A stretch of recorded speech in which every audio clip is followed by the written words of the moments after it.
The story begins in a place where daylight was only a rumor, a world stitched together by wooden beams, dripping stone, and the dull heartbeat of distant machinery. Before the engines of progress roared across America, there were men who carved their lives out of darkness itself. They moved through narrow corridors that groaned with the weight of the earth, their lamps trembling like fragile stars swallowed by endless night. Above them, towns slept beneath blankets of ash, their streets lined with houses built from the same timber that shored up the mines below. Every cough, every echo, every footstep in that hollow world told the same truth, that progress demanded a price, and it was always paid in flesh. The coal they unearthed powered cities, warmed homes, and forged the steel of a new nation, but it also consumed the very men who brought it to light. Their world was not one of glory or triumph, but of quiet endurance, where survival itself felt like an act of defiance. So before you get comfortable, take a moment to like the video and subscribe, and let me know in the comments where you're tuning in from and what time it is for you. It's always fascinating to see who's joining us from around the world.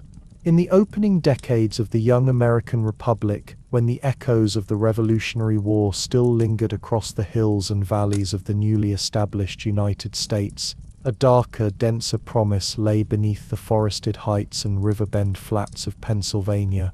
Before the factories rose, before the steel rails stretched westward and the cities glowed with gaslight, there were hidden seams of a strange black rock that would come to remake the land. It was neither gold nor silver, but something more pervasive, something that would fuel the nation's ascent even as it swallowed men whole. The story of this black gold began quietly, in places where settlers and Native Americans alike had glimpsed its glimmering surface, where miners would one day carve their lives out of darkness. In eastern Pennsylvania, along the ridges and hollows where the Appalachians fold into the Susquehanna watershed, vast belts of anthracite coal lay untouched, hard, lustrous, and unlike the soft, smoky coals known elsewhere. The presence of anthracite was noted as early as the mid-18th century. Early maps from the era marked these dark outcroppings, though the substance was still little understood and rarely used beyond local needs. Meanwhile, to the west of the Allegheny Mountains near the Monongahela River, softer bituminous coal lay closer to the surface. Near what would become the city of Pittsburgh, miners working from shallow drifts along Coal Hill were already extracting coal by the 1760s, sending the first rough loads downriver by canoe and barge. These discoveries were not accompanied by fanfare or rush.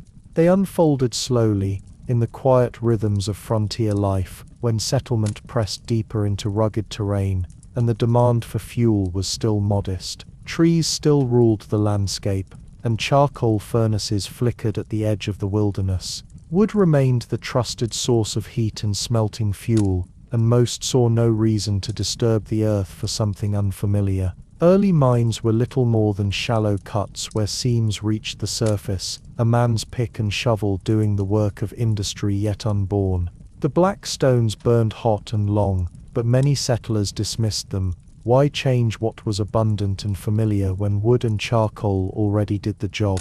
The first real attempt to commercialize anthracite coal came in the 1790s near Summit Hill, where a hunter named Philip Ginter stumbled upon a vein of hard, glassy coal. His discovery reached local landowners who soon formed the Lehigh Coal Mine Company, yet early efforts struggled. Anthracite was difficult to ignite, requiring higher temperatures and proper draft, and transport from the mountains to market was slow and costly. Coal was heavy, rivers shallow, and roads poor. The promise of energy was there, but its path to usefulness was still buried under practical challenges. Farther west, in the hills above Pittsburgh, the story advanced more swiftly. The bituminous seams were soft and generous, and by the early 19th century, mining had become common along the Monongahela. By 1814, there were already dozens of small mines supplying homes, forges, and steamboats.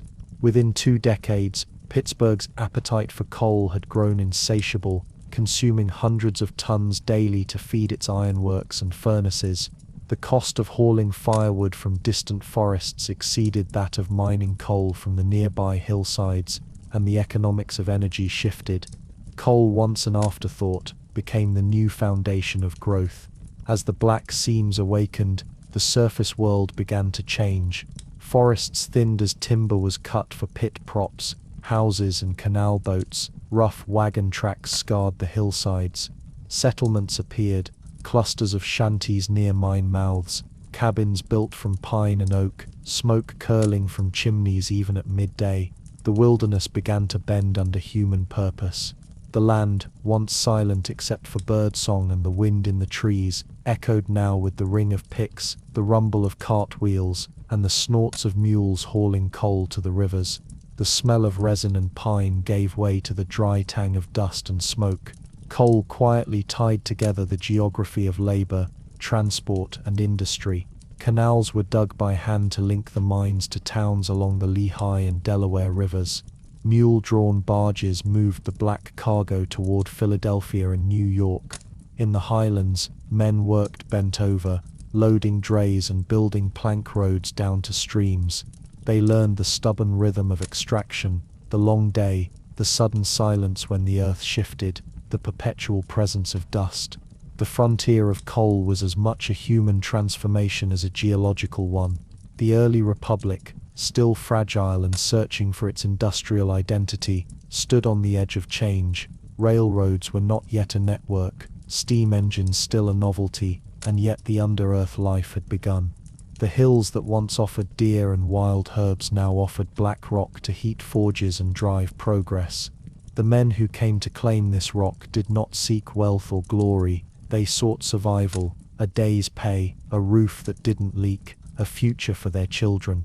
But the seams demanded endless breaking and hauling, the lowering of lamps into corridors where daylight was only a rumor, and where the earth's breath was heavy with unseen dust. The discovery of coal was the nation's first deep inhalation of industrial air. It marked the moment when the land's serenity gave way to human need, when America's gaze turned not only across its open plains and rivers, but downward into the veins of the earth itself. From these quiet beginnings would rise the mining towns, the shacks and company stores, the men and children who would live and die for the fuel that powered progress. The forests had yielded their bounty, now it was the rock's turn to surrender its treasure. And so, from that first glimmer of black stone in the hands of a lone hunter, a vast underworld began to stir. It would shape generations, carve valleys of labor, and birth an entire way of life beneath the soil. The hills that once echoed with the first strikes of picks soon filled with the slower, steadier hum of settlement. As seams were opened and production deepened, the miners no longer drifted in and out with the seasons. They stayed. The slopes and hollows of Pennsylvania, West Virginia, and Ohio began to host entire communities bound to the rhythm of coal. Houses appeared first as rough cabins, then as company-built rows, wood-frame dwellings, narrow and uniform, their walls already darkened by the fine dust that drifted from nearby heaps. The smell of smoke and oil became the scent of home. At the edge of every working pit, a patch of humanity gathered, labourers, wives, children, merchants, teamsters. What had been a clearing by a stream or a bend in a road turned within a few years into a settlement recognisable by its constant haze. These were towns without old roots, born entirely from the mine's demand. The earth decided their location, and the coal seam dictated their lifespan. When the mine thrived, the town breathed. When the seam was exhausted, it withered and died. Most of the first miners were American-born men, moving from farm to pit in search of wages steadier than the uncertain yield of soil. But soon the hunger for labor drew ships across the Atlantic. By the 1830s and 1840s, Welsh and Cornish miners began to arrive, bringing with them the hard-won knowledge of deep mining. They had labored in the copper and slate pits of their homeland, and their experience was prized. They were followed by the Irish, displaced by famine and poverty, who filled the breaker houses and hauled coal carts through wet galleries. Later still came Poles, Slovaks, Lithuanians, and Italians. each group carving out its own quarter within the smoky grid of streets. In these new towns the air never cleared. The chimneys of small furnaces and blacksmith shops poured soot into the wind. Laundry hung from lines, came in as black as it had gone out. Children's faces were perpetually smudged. Mothers scrubbed but never quite conquered the film that settled on every surface. The roads were little more than tracks of mud mixed with coal dust, and in rain they became black rivers. Yet for all their grime, these towns were alive with sound. The ring of the forge, the bark of orders, the creak of wagon wheels, the muffled laughter spilling from a saloon at dusk. The company loomed over everything. It owned the land, the houses, the store, the school, the church. Wages were often paid in scrip, tokens redeemable only at the company store, where prices were set to ensure that debt was constant. Rent for the company house was deducted before pay was issued. Even the preacher often drew his salary from the company's ledger. The miner's world was enclosed, its boundaries marked by the pit mouth and the store counter. Yet within these limits, life persisted. Gardens were scratched into slag piles, chickens pecked beside rail spurs, fiddles played on porches at night. Each nationality brought fragments of its old world, Welsh choirs singing hymns in the chapels, Irish wakes that filled the streets with lamplight and whiskey, Slavic festivals marked by long tables of bread and stew. The mixture of tongues created a rough music of its own, a working harmony forged from necessity rather than choice. Children learned to translate before they could read, and in the one-room schoolhouses, their hands carried the marks of labor long before their lessons were done. The skyline of a coal town was low and uneven, but always punctuated by the headframe of the mine and the ever-growing mound of waste rock beside it. Slag heaps rose like dark pyramids, steaming in rain and glowing faintly at night when fires smoldered within. Against these mounds the houses looked fragile, temporary, as though the earth might at any moment reclaim them. Smoke drifted endlessly from chimneys, from the tipples where coal was screened, from the locomotives that hauled it away. It settled into every crevice, blurred every distance, and made twilight perpetual. Yet amid the harshness there was a strange endurance. On Sundays the clang of metal ceased for a few hours. Families walked to church in their best clothes, still marked with soot but neatly pressed. Voices rose in hymn, echoing against the black hills. For a brief time, the air seemed lighter, though the dust never truly lifted. After the service, the men gathered in small knots to talk of work, of pay, of rumors about new shafts being opened or old ones closing.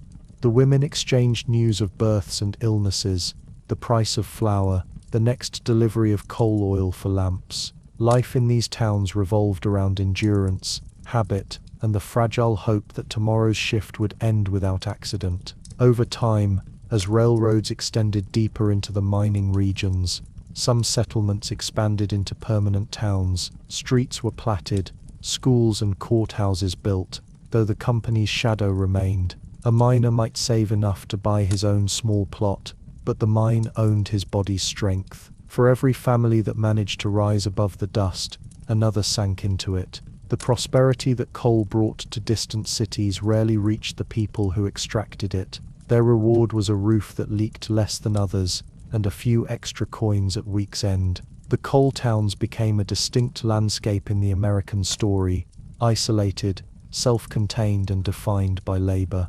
The pattern repeated across the Appalachian chain, from Pennsylvania to Kentucky, a seam discovered, a camp established, a town built, a generation born in soot. What began as scattered huts near mine mouths grew into a civilization of smoke, one that mirrored the very industry it served, productive, relentless and consuming. The miners' children would inherit not land or wealth, but the trade itself, descending as their fathers did, generation after generation, into the same dark corridors. And as the population swelled, as the rumble of carts deepened, and the scent of dust grew thick enough to taste, a new chapter emerged within this world of labor, the daily descent itself, the ritual of entering the earth's lungs, where the true heart of mining life beat unseen. Before dawn, When the air above ground was still cold and damp and the world slept under a dim grey sky, the miners began their ritual. The houses of the coal town stirred early. A few dim lamps flickered in windows as men rose from narrow beds, moving quietly so as not to wake the children. Breakfast was plain: bread, sometimes cold meat, always coffee if it could be afforded. There was little conversation. The day's labour was known too well to require words. The sound of boots against the floorboards marked the beginning of another descent. Outside, the streets were black mud. The miners walked in small groups, their breath visible in the chill, lunch pails swinging from calloused hands. The mine loomed at the edge of town like a dark fortress, a headframe rising above the fog, pulleys creaking, steam hissing from pipes. The smell was a mixture of oil, wet earth, and coal smoke. Each man moved with the steady rhythm of routine, his body already braced for the long hours below. The mine was both workplace and fate, a living presence that accepted men each morning and released them only at dusk. At the pit head, the air thickened with anticipation. The miners gathered around the wooden cages that would lower them into the shaft. These were simple platforms, sometimes enclosed by slats or chains, suspended by steel cables that wound through the hoist engine above. The sound of the machinery echoed through the valley, a deep metallic groan as the engine wound up the slack. Lanterns flickered along the platform, each flame trembling in the morning wind. They wore heavy boots, thick with mud, and coarse shirts that absorbed dust like a second skin.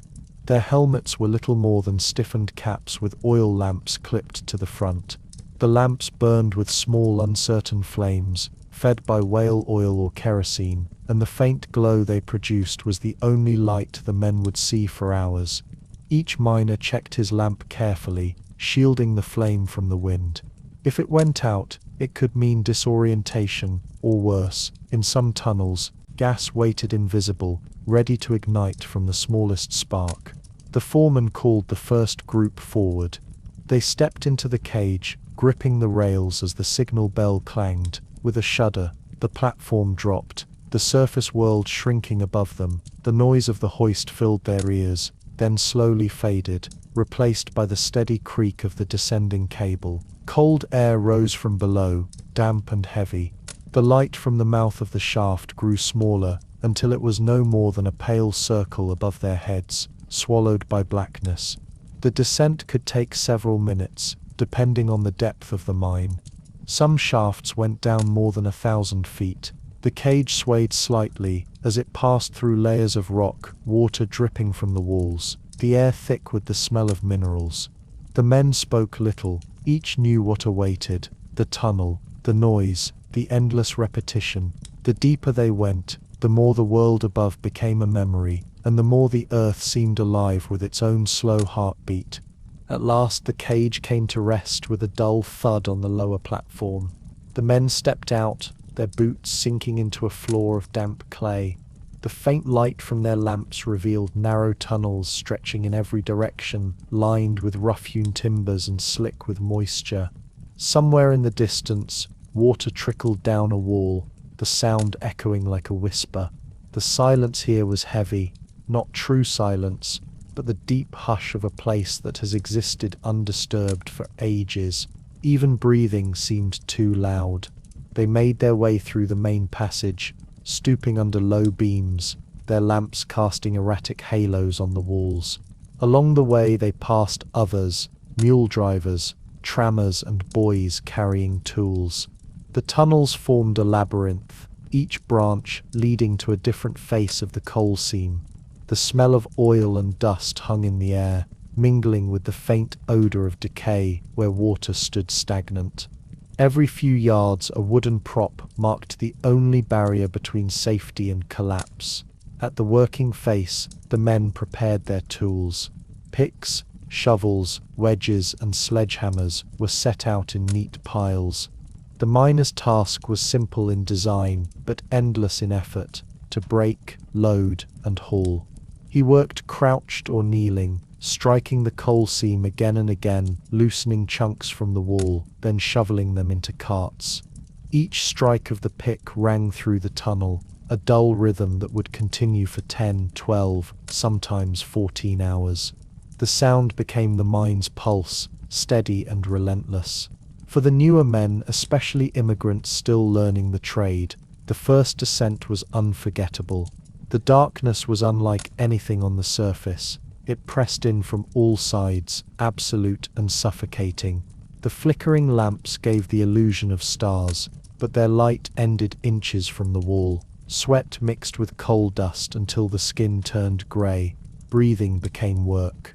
And yet, after days and weeks, the darkness began to feel like home.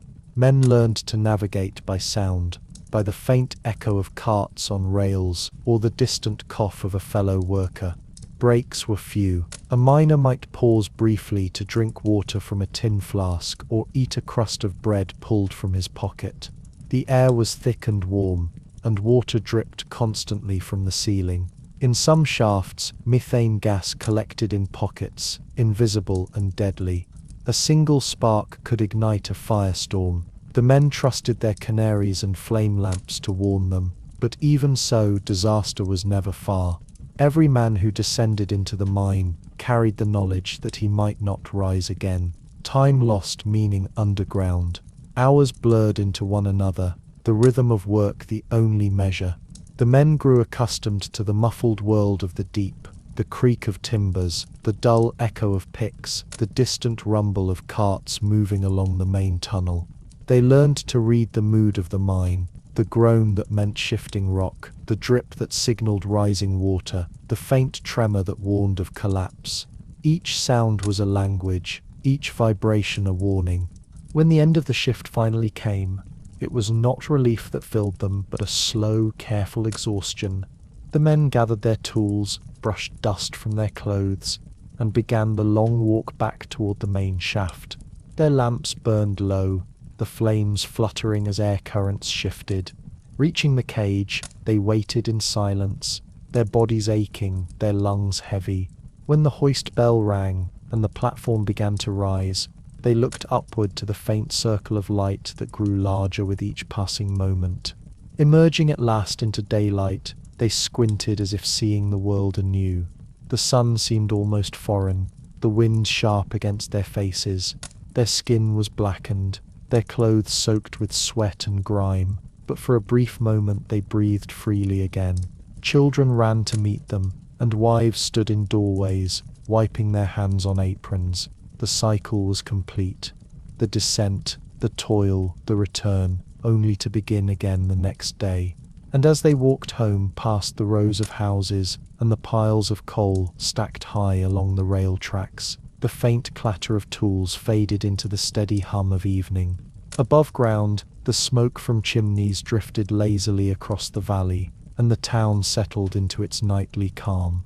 But within the miners themselves, the rhythm of the tunnels still pulsed, a constant reminder that the darkness below never truly released its hold. The tunnels demanded adaptation.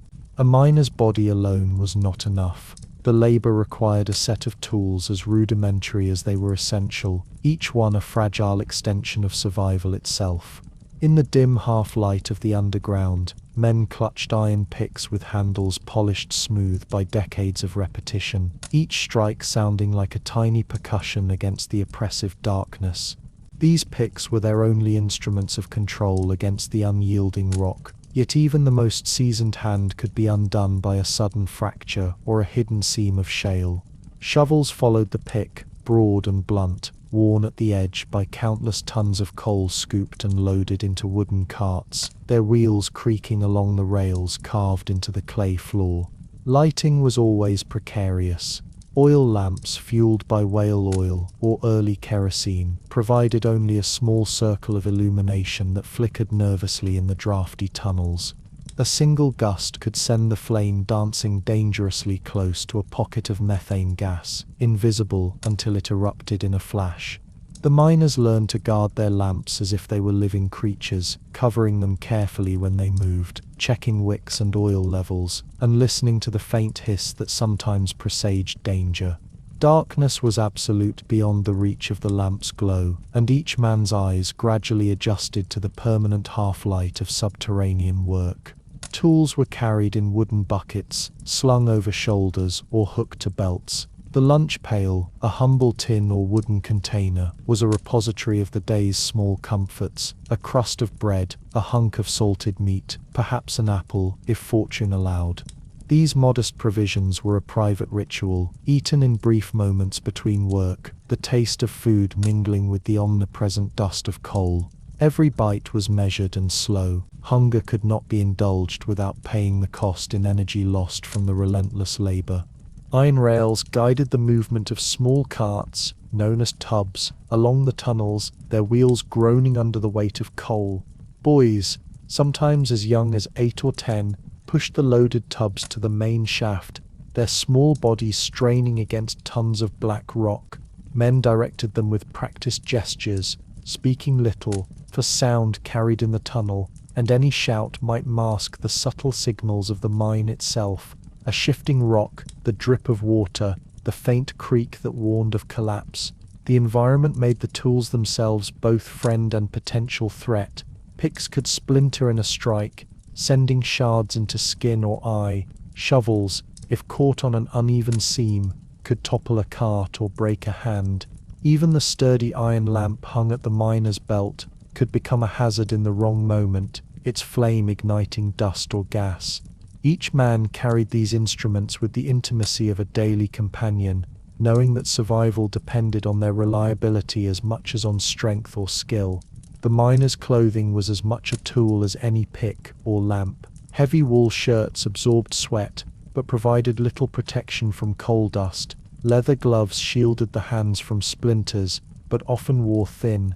Boots, thick-soled and sometimes reinforced with iron, offered traction on the slippery clay floors and some protection from falling debris.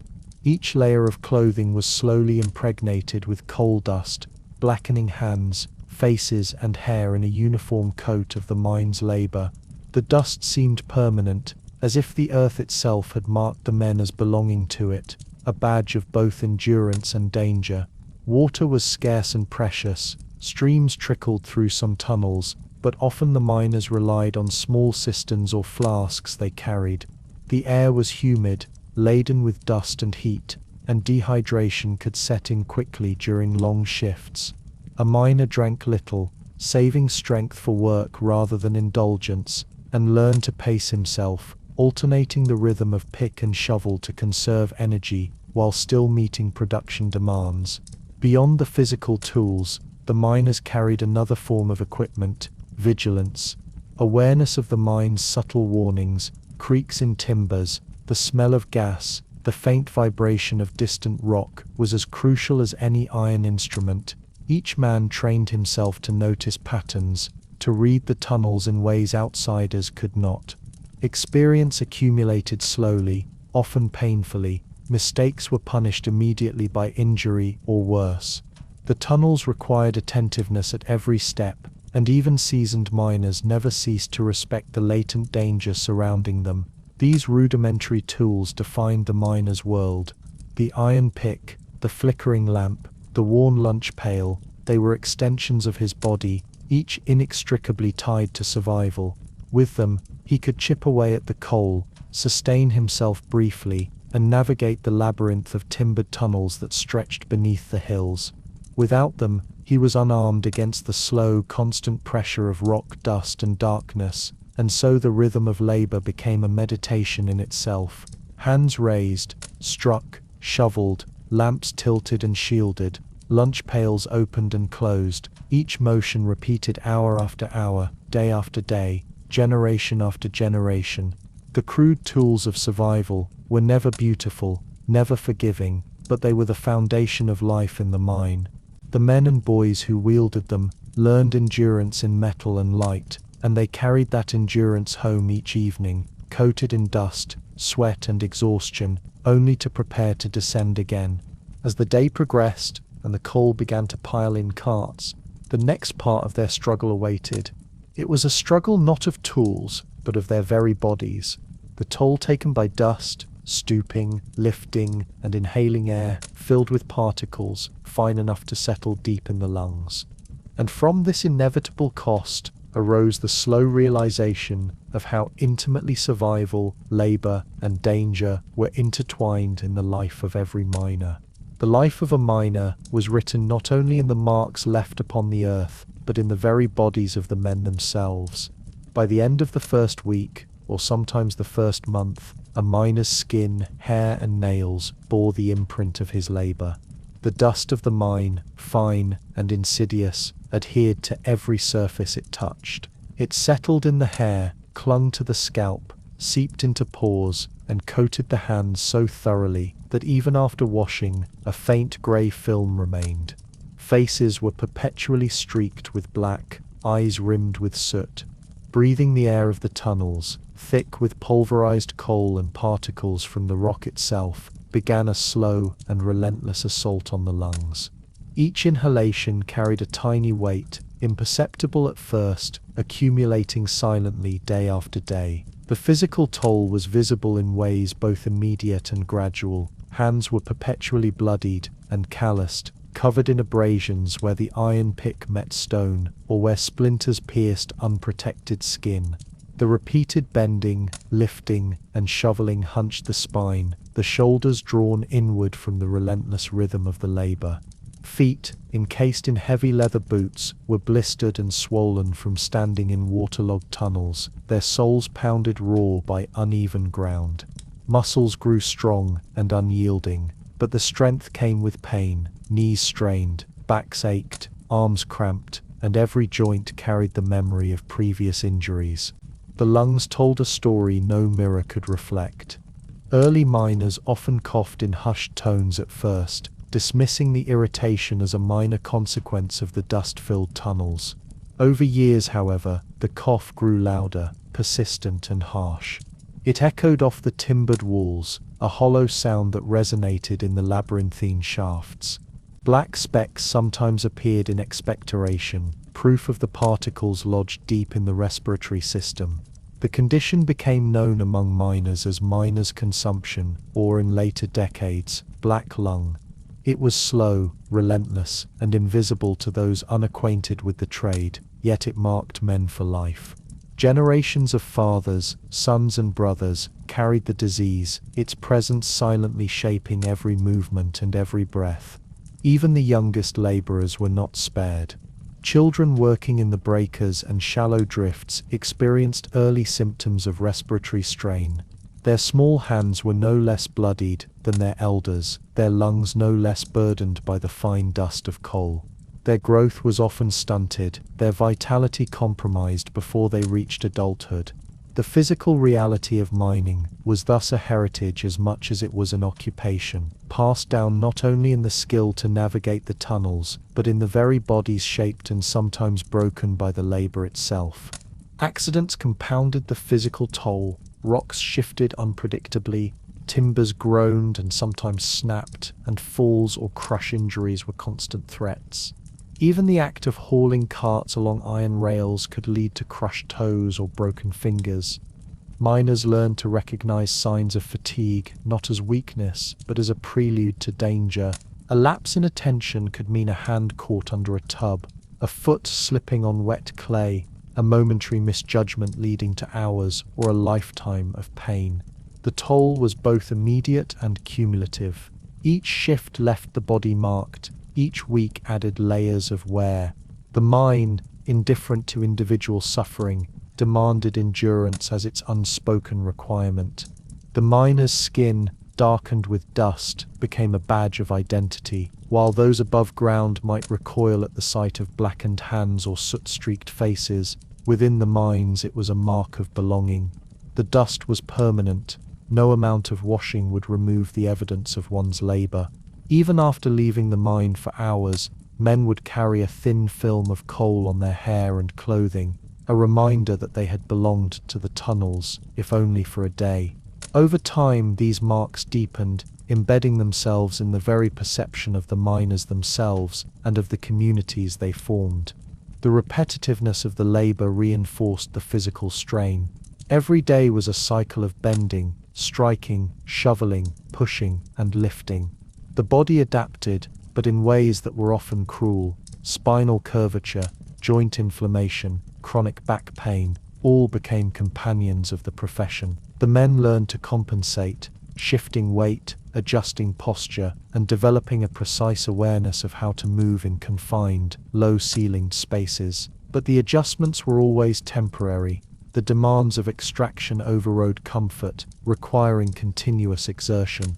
Generations of men were shaped by this world. Fathers carried their injuries into old age, visible in stiff shoulders, limping gaits, and blackened nails. Sons inherited both the trade and the physical legacy of their father's toil, growing up familiar with the smell of dust and the sound of picks. Families measured time not in months or years but in shifts and wages. Life itself was paced according to the rhythms of extraction, the cycles of exhaustion and brief reprieve punctuated by coughs, splintered hands, and the faint ache that settled deep in the chest. Even leisure carried traces of labor. Men resting on porches or in small-town taverns bore the dust in their clothes and hair, reminders of the tunnels they had descended. Eating, sleeping, walking, all were conducted in the shadow of the mine's demands. The body never truly escaped the mine. It bore its weight in posture, movement, and health. Death in some form was often an inevitability, whether from accident, disease, or the slow erosion of vitality. Yet life persisted, each miner continuing the cycle for himself, his family, and the community that depended upon the coal that sustained the wider world. The harsh bodily reality of the mine shaped character as well as physiology. Men learned endurance, precision, and a grim patience. Each cough that shook the tunnel, each blackened hand, each aching joint became part of the shared language of miners. They recognized one another in the marks of labor, understood the silent signals of fatigue, and offered help in small ways: a lifted tub, a steadying hand, a shared drink of water. The physical toll was never abstract, it was immediate, visible, and communal. Yet within this constant strain, life continued. Children ran in the streets above ground, women worked tirelessly in homes and at washhouses, men repaired equipment and maintained the fragile infrastructure of the mine. The body's suffering was counterbalanced by a rhythm of work, rest, and endurance. Every ache and every cough was a testament to survival, a proof that despite the relentless demands of coal, life persisted. And so, as dust settled on the streets and smoke drifted across the valley, the miners' bodies told a story deeper than words. Every scar, every blackened nail, every labored breath was a measure of the price of progress. Yet even amid the suffering, a quiet determination endured, linking generation to generation and binding families, communities, and the very earth itself in a shared narrative of toil and resilience. Even as men bent to the labor of coal, the youngest members of the mining community were drawn into the same relentless machinery. Children, some scarcely older than 8 or 9, were present from the earliest hours of the day, their small hands and bodies pressed into service to the mine's unyielding demands. They worked in breaker houses, long, low structures built near the head of the shaft, where coal was sorted, washed, and prepared for transport. The breakers were noisy, dusty, and chaotic, the machinery groaning, the belts clattering, and the screens rattling, sending fine coal dust into every corner of the vast wooden buildings. These children, many of them sons of miners themselves, moved with a mixture of fear, learned caution, and remarkable skill. Their small stature allowed them to crawl under low conveyors, lift buckets, and manipulate heavy coal fragments that adults might find cumbersome. Yet their size offered no protection from danger. Hands were often cut or crushed in the moving machinery, and faces were perpetually blackened by dust so fine it penetrated skin and lungs alike. Eyes watered constantly, throats burned, and coughs erupted with a regularity that marked the day's rhythm as surely as the hoist's bell. Child labor was not an anomaly, it was an expectation. The economy of the mines depended on their nimble fingers and ability to endure long hours in the worst conditions. Boys were tasked with sorting coal, breaking apart larger chunks, and removing impurities, a repetitive process that required attention and dexterity despite the deafening noise of the machines. Their fingers became blackened and calloused before they had fully grown, and the repetition etched a familiarity with machinery that could last a lifetime. At the same time, innocence was gradually consumed, play was limited, education scarce, and the natural rhythm of childhood replaced by the demands of survival. The air in the breaker houses was thick with dust, a constant haze that made breathing laborious. It settled in hair and clothing, coated lips, and scratched eyes. Even brief moments outside for relief offered little respite. The surrounding landscape was often strewn with coal fragments, the wind carrying the same black powder. Meals were taken hastily, sometimes without washing hands, sometimes with small morsels carried in pockets. The children worked in near silence, their bodies moving automatically through tasks ingrained by repetition, and yet the physical toll was immense. Coughs echoed through the wooden halls, a sound mingling with the hum of machinery, until the two became indistinguishable. Supervision was strict but minimal. Foremen monitored for efficiency rather than safety, and punishments were often harsh for mistakes or perceived laziness. The slightest error could result in injury, and accidents were common. Boys learned quickly to stay vigilant, to move with the machinery's rhythm, and to anticipate the unpredictable movements of coal chutes, screens, and conveyors. Survival depended not only on physical endurance but on constant attention and an instinctive awareness of danger. Many of the children came from immigrant families, drawn from Wales, Ireland, Poland, and Italy, each culture carrying its own traditions, yet the mind leveled differences with the shared reality of work. Schooling was sporadic, often a brief interlude during the year, and the lessons learned in the breaker houses supplanted letters and numbers. The education of labor replaced the education of the mind. Families relied on the children's wages. A single small pair of hands could make a measurable difference in the household, supplementing the father's earnings, paying rent or buying necessities. In this way, economic survival was inseparable from the erosion of childhood. Despite the harshness, a strange rhythm developed. The children became adept at moving between machines, timing their actions with precision and enduring long stretches of monotony. Their eyes, accustomed to low light and dust, became sharp in detecting irregularities in coal quality. Fingers, raw and scarred, grew dexterous. Voices were rarely raised above murmurs. The machinery's constant roar required communication to be brief, precise, and functional. Over months and years, the children became integral to the operations, their labor valued for both efficiency and endurance. The work also had a psychological weight. Young boys learned the meaning of risk before they could comprehend its magnitude. They became aware of injury and death as constant companions. Older siblings or fathers might be absent, injured or ill from work in the tunnels, and the children themselves witnessed accidents daily. Fear was present but tempered by routine. It became a muted undercurrent, a part of life as permanent as the dust coating the wooden floors and every exposed surface. Even after leaving the breaker house for the day, the children carried the work with them. Their bodies ached, lungs burned, and hands were raw and blackened. At home, chores awaited, and the smallest moments of play or leisure were absorbed into the demands of survival. Sleep was a reprieve but short, the pattern repeating with relentless predictability. Childhood had been compressed into the narrow confines of the mine, the machines, and the streets of the coal towns, leaving behind a body and mind shaped by labor more than by imagination or freedom. And yet, amidst the dust and noise, life persisted. Children adapted, learned, and endured. They developed a practical knowledge of coal, machinery, and danger, a skill set passed down from one generation to the next. Each boy in his small frame became a living link between the extraction of black rock and the survival of the family. They were neither entirely children nor fully adults, suspended in a world where labor defined identity and the darkness below and the smoke above dictated every waking hour. The presence of these children highlighted the broader human cost of industry. The towns above the breakers bustled with families, shops, and schools, but below the same structures, little hands toiled tirelessly, preparing the coal that would feed homes, fires, and the ever-expanding cities. Their labor underscored a bitter truth: the nation's growth, powered by black gold, relied not solely on men's strength, but on the endurance of the very young, whose innocence was subsumed beneath machinery, dust, and the unending rhythm of extraction.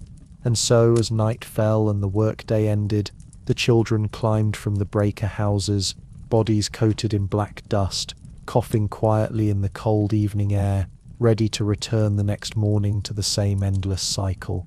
Theirs was a childhood eclipsed by necessity, a life measured in labour, and a shadow cast by the darkness that lay not only beneath the earth, but in the very heart of the mining communities.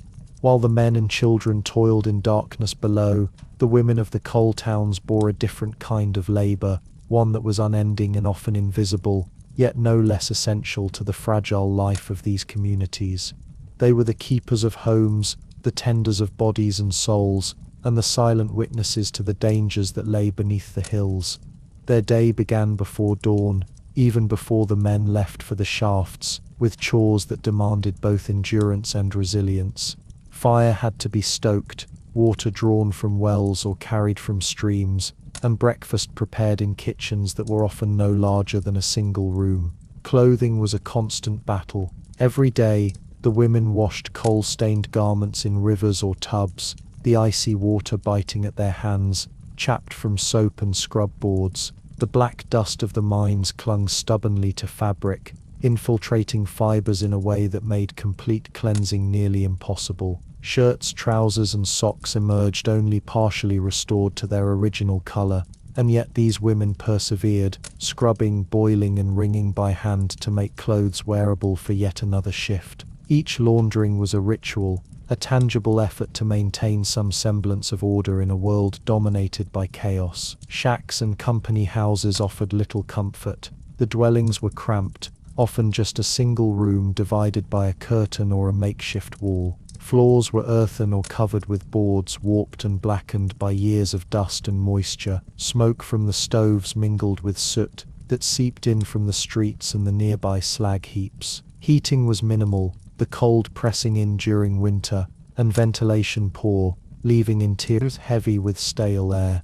Yet within these confines, women worked tirelessly to create spaces of modest warmth, cleaning, repairing, and cooking, their hands never idle, their eyes constantly alert to the needs of children and men alike. Children required care and vigilance. The youngest were kept from the tunnels as best they could, but often they were themselves labourers, as in the breaker houses. Mothers fed, clothed and bandaged them, watched for illness, and tried to instill lessons of caution and survival. Education was a challenge. Schoolhouses were distant, teachers overworked and time scarce. Lessons were often learned informally, through observation, storytelling, and the practical instructions necessary to navigate the harsh life of a mining town. Every day was an exercise in preparation, equipping children with knowledge of the world's dangers and the skills needed to endure.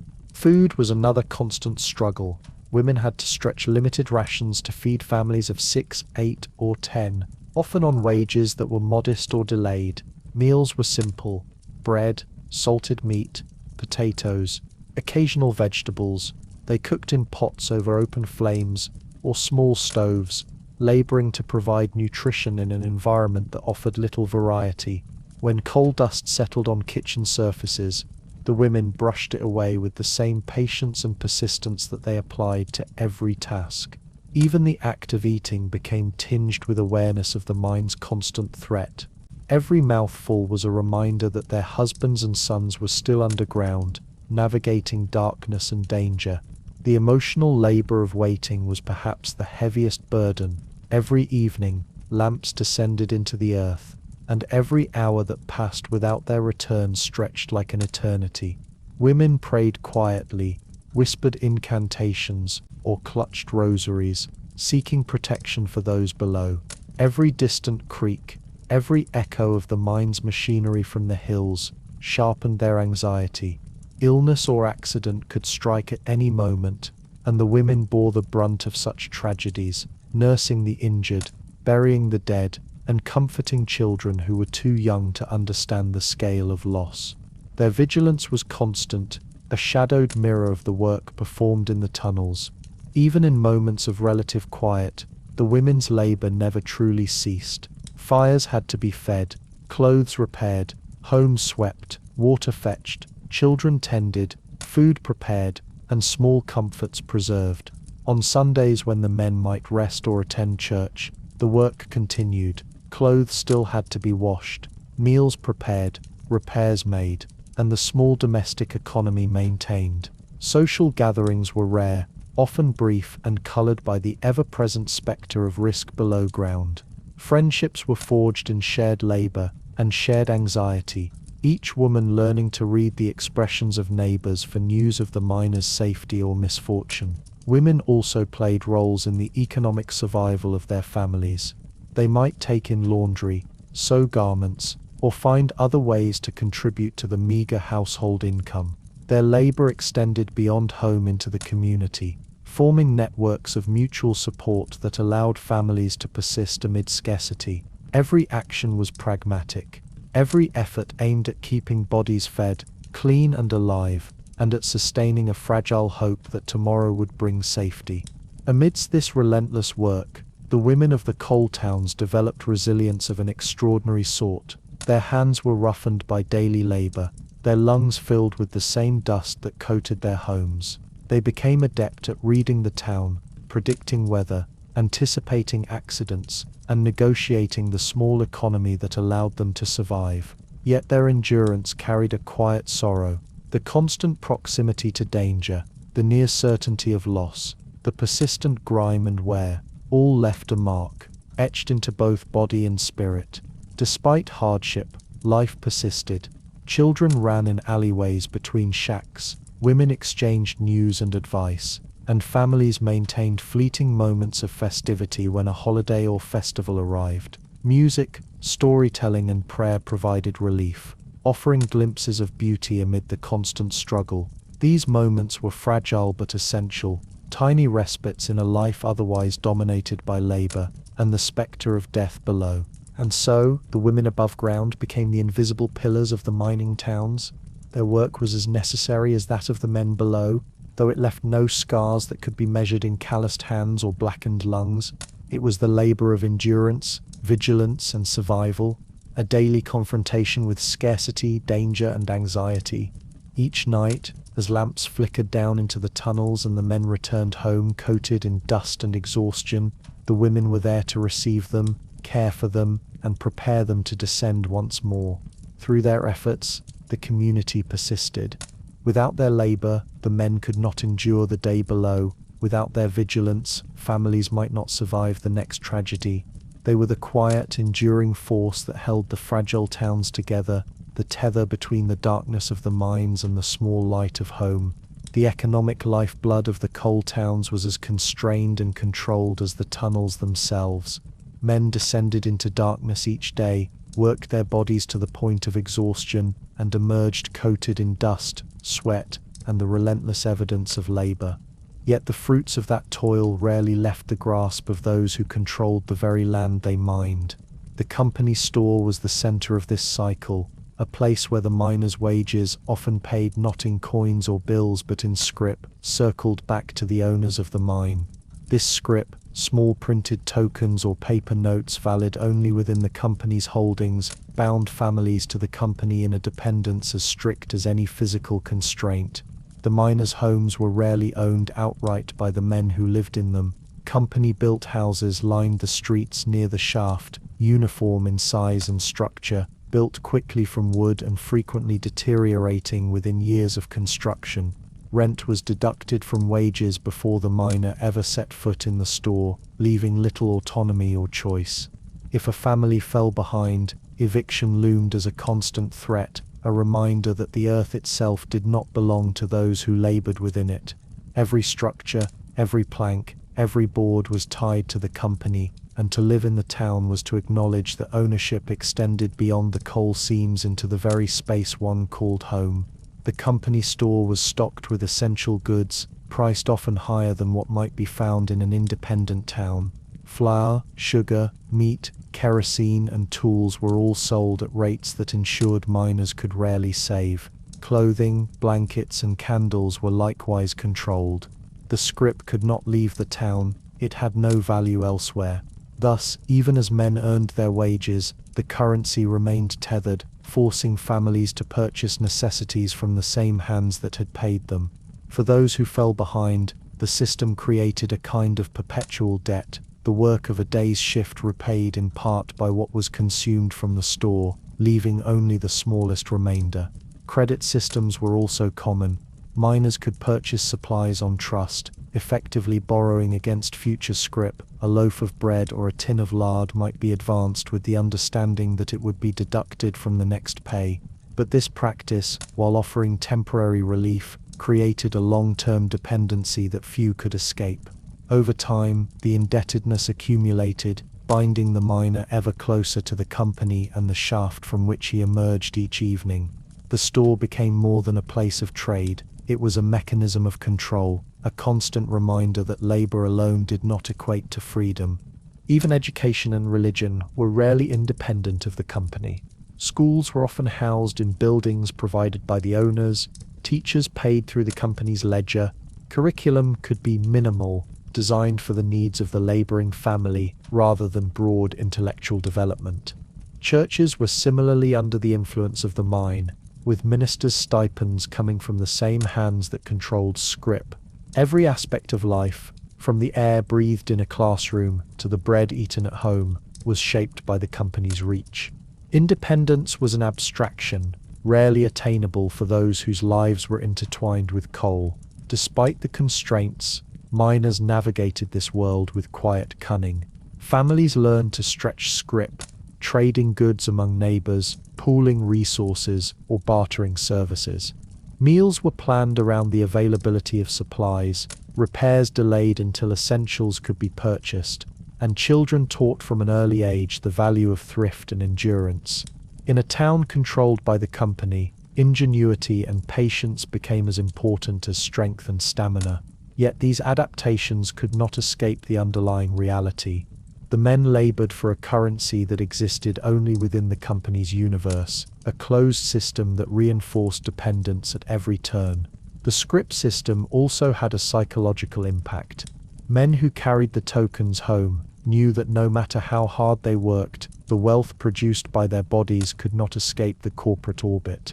The very coins they earned were colored with the dust of coal and the authority of the owners. Pride, a sense of ownership, and the hope of independence were all circumscribed by this invisible chain, reinforcing the hierarchy between those who controlled the land and those who descended into it each day.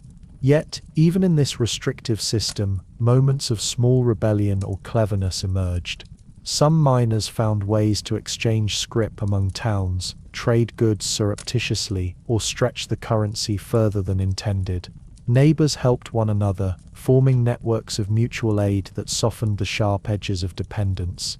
In some instances, families saved enough to purchase essentials directly from independent merchants outside the company's domain, briefly tasting a measure of autonomy before being pulled back into the closed cycle. These small victories were fleeting, but they demonstrated the enduring resilience of those constrained by circumstance. The company store was more than a commercial center, it was the symbolic and practical heart of the mining town's hierarchy. Every transaction reminded men and women alike of the tenuous balance between labor and survival. Each purchase, each deduction, each measure of scrip reinforced the reality that freedom was always mediated by the very institution that demanded the hardest work.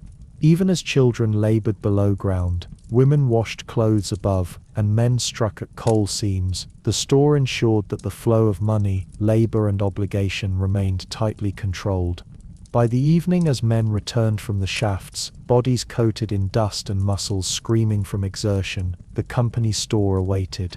Some traded scrip for provisions immediately, while others delayed purchases until necessity forced them to act. The process was familiar, unchanging, and yet never easy. And as the lamps were extinguished and the town settled for the night, the memory of the day's labor and the awareness of its ultimate destination, the company's coffers, lingered. A subtle yet persistent reminder of the invisible ownership that governed every aspect of life in the coal towns. Thus, debt and dependence intertwined with physical toil, forming an inescapable web that bound families to the mines to the town, and to the owners who controlled both. The company store was the nexus of this system, a daily, tangible manifestation of the economic reality that dominated the miners' world. Every coin, every scrip note, every purchase reinforced the truth in the coal towns. Survival was inseparable from submission, and the price of life above ground was measured in toil below. Sunday arrived as a fragile punctuation in the relentless rhythm of the coal towns. For 6 days, men, women, and children had labored in dust and darkness, had breathed the particles that coated lungs and skin, had endured the grinding repetition of work that demanded both strength and patience. Yet Sunday brought a pause, however brief, a breath in which the towns themselves seemed to exhale and offer a small reprieve. It was a day marked by ritual, by reflection, and by the tenuous hope that light, literal and metaphorical, might touch the lives of those who spent most of their hours in shadow. From early morning, the streets began to stir with life different from the other 6 days. Men donned the cleanest clothing they possessed, though the grime of labor often clung despite careful brushing and the fleeting use of soap. Hats were straightened, collars adjusted, and small buttons fastened with care, as if the simple act of presentation could momentarily erase the evidence of the week's toil. Women guided children, urging them to dress neatly, smoothing hair that had been tangled in sleep and soot, ensuring that even in modest homes the outward appearance of preparation reflected respect for the day's sacred rhythm. The church, usually a modest structure of timber and stone, rose above the surrounding town not in size but in presence. Smoke still drifted from the chimneys of nearby homes, mingling with the lingering haze from the slag heaps, and even as hymnals opened and voices rose, the scent of coal was never far away. The miners' bodies carried the residue of 6 days underground, black dust marking skin, nails and clothing, yet within the walls of the chapel, there was an attempt at transcendence, a brief detachment from the oppressive material reality of their labor. Hymns rose in unison, voices tentative at first, then gathering strength as men and women, old and young, allowed melody to fill the space. The music was both comfort and assertion, a reminder that despite the hardship, there was order and rhythm to life beyond the tunnels. Prayers were offered not only for personal well-being, but for the safety of loved ones who labored below, for protection from accidents, for relief from disease, and for the endurance of those yet to descend into the dark. Faith in this context was both spiritual and practical, a framework to endure a world shaped by constant danger. Outside the church, the town moved with a different cadence. Children lingered briefly on doorsteps, observing the faint light of morning and the distant smoke rising from pits and furnaces. Women exchanged whispered words, checking in on neighbors, sharing tidbits of news about the mine or the community, and offering encouragement for the coming week. Even the air, heavy with coal dust, seemed lighter, carrying the faint sweetness of hope mingled with the bitterness of labor's residue. Yet this day of rest was never complete separation from the mine. Every song sung, every prayer uttered, contained a shadow of anxiety. Fathers, sons, and older brothers might still be laboring in distant shafts on emergencies or irregular shifts, and for many families the mine's demands never fully paused. Conversations, though hushed, carried reminders of danger, a collapse in a nearby shaft, an illness in a family, or the ongoing toll of black lung that lingered like an invisible predator. The respite of Sunday was fragile, a delicate interlude in a week defined by endurance and vigilance. The symbolism of the day extended beyond ritual. The act of walking to church, of gathering in community, reinforced bonds that were essential to survival. Miners and their families had little in the way of external support. The shared observance of faith offered a structure in which hope could persist. Hymns became a collective affirmation that life above ground had meaning, that labor was not in vain, and that the bonds of family and community provided strength in the face of relentless toil. The rising voices were not merely devotion, they were endurance given sound, a proclamation that the darkness below could not fully extinguish human spirit. Meals on Sunday were modest but imbued with care. Women prepared simple dishes that reflected both scarcity and significance. Bread, preserved meat, porridge, and occasionally vegetables or small treats. Families gathered, sharing conversation and laughter that was rare during the long, grueling work week. Children could momentarily escape the oppressive routines, running in the yards or along streets cleared of carts and machinery, their laughter ringing like fragile music over the slag heaps and rail lines. These hours, brief as they were, offered a glimpse of life untainted by labor, a reprieve that reinforced the bonds of family and community. Even as evening approached and the last hymns faded into the echoing hills, the presence of coal was inescapable. Smoke drifted lazily across the town, mixing with the fading sunlight. Dust, carried by wind and footsteps, settled again on roofs and streets. Men returned to the surface from maintenance or emergency tasks, bodies coated with fresh grime. Yet the hope that had filled the day lingered in subtle ways, in the careful arrangement of tools, the quiet conversations between neighbors, the tender attention paid to children, and the prayers whispered at bedside. Sunday was both a break and a preparation, a fleeting window in which the demands of labor could be momentarily suspended, even as the anticipation of Monday loomed. In this fragile balance, the coal town persisted, faith and endurance intertwined, hope and fear coexisting in the rhythm of daily life. Families drew strength from one another, and from rituals that had endured despite scarcity and danger. Hymns, prayers, and brief moments of leisure became a counterpoint to the overwhelming reality of work and debt, a soft but vital affirmation of humanity amidst the harsh physical and social environment. And as the last of the congregants returned home, tucking children into narrow beds and stoking the evening fires, the echo of Sunday's calm hung in the air, delicate and fleeting. For the miners, the children, and the women, the coming week promised the same descent into tunnels, the same labor and dust, the same rhythm of survival. Yet somewhere in the hearts of the townspeople lingered the memory of hymns and sunlight, a fragile hope that persisted even when the smoke and coal seemed to envelop the world entirely. Amidst the constant rhythm of labor, debt, and exhaustion, faint murmurs of discontent began to stir within the coal towns.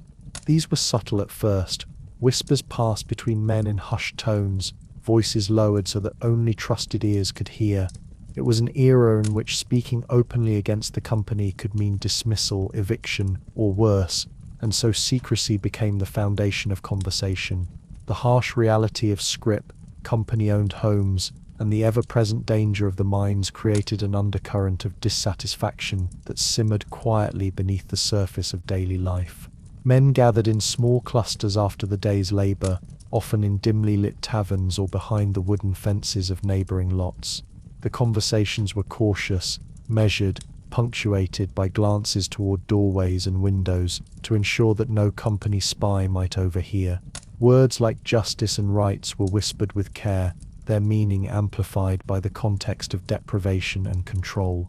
The notion that labor should entitle one to dignity and fair compensation was radical in a town where every coin, every home, every necessity was tied to the mine's authority. Yet even amidst fear, the idea persisted, taking shape in subtle gestures, shared knowledge, and a growing sense that solidarity might offer a path beyond mere survival. These early meetings were often held in private homes or back rooms of taverns, the low murmur of conversation blending with the clatter of mugs and the occasional crackle of a hearth fire. Men spoke of wages, of the injustices inherent in the scrip system, and of the endless cycle that kept families bound to the company. Stories were exchanged of accidents, illness, and debt, each anecdote reinforcing the necessity of collective action. The air was tense, thick with smoke from both lamps and pipes, yet beneath the tension there was a cautious optimism, a recognition that shared grievances might be transformed into shared power. The participants were keenly aware of the risks. Company owners employed spies and informants who moved among the towns, attending social gatherings and taking note of conversations. The discovery of union activity could mean immediate reprisal, termination, blacklisting, or eviction from company homes. These dangers forced miners to develop a careful language, a combination of code, silence, and strategic ambiguity. Yet even under these constraints, the seed of organization took root, a quiet rebellion against the structures that sought to dominate every aspect of life above and below ground. Women too played a subtle but crucial role. While excluded from formal participation in meetings, they monitored towns, conveyed information, and supported men in their efforts. A glance at a passing neighbor, a note slipped beneath a door, or a quiet confirmation in conversation could communicate important details without arousing suspicion.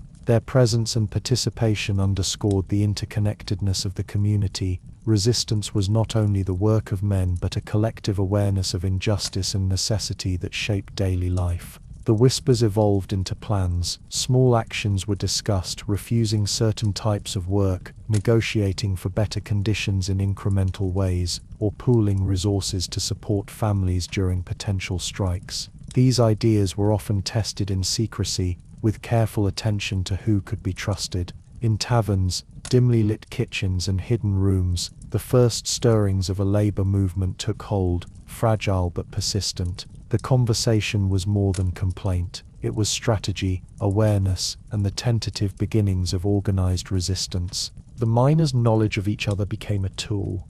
Trust had to be earned slowly, based on shared labor, mutual reliability, and the evidence of discretion.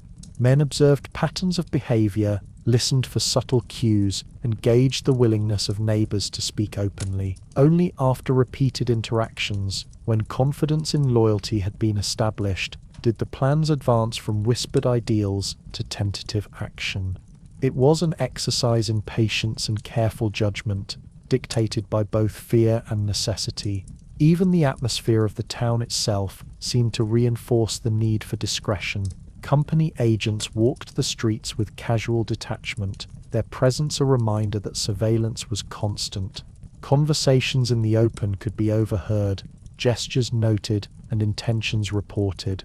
Men learned to conduct meetings late at night, under the cover of darkness, using alleys, barns, and attics to confer. Lantern light flickered cautiously across walls, shadows stretching as though they too listened. The tension of secrecy became a part of the ritual, a silent acknowledgement of the stakes involved in pursuing justice. Over time, these whispers began to shape a collective consciousness. The idea that the miners' shared labor should translate into shared power grew more tangible with each meeting. Even without formal structures, the miners began to envision a world in which their work might be recognized, compensated fairly, and conducted under conditions that did not imperil life and health. The concept of solidarity, unremarkable in theory but radical in practice, took root quietly in the hearts and minds of men who had long labored alone, physically and economically, beneath the same dust and darkness. Thus, even as Sunday's hymns faded and Monday's lamps descended into tunnels once more, a different rhythm emerged. Beneath the surface of the town, below the dust and smoke and blackened hands, men nurtured ideas that were dangerous, delicate, and persistent. The company's control was absolute above ground, and yet within the community, subtle resistance took shape in whispered words, secret gatherings, and the quiet acknowledgement that unity might someday challenge oppression. The beginnings of organization were fragile, cautious, and tentative, but they were real. Men walked home after meetings with eyes alert, voices low, and hearts buoyed by the knowledge that they were no longer entirely alone in their grievances. Trust had become a currency more precious than scrip, secrecy more essential than comfort, and hope a thread connecting each weary body, each blackened hand, and each child laboring below ground to the possibility of something greater.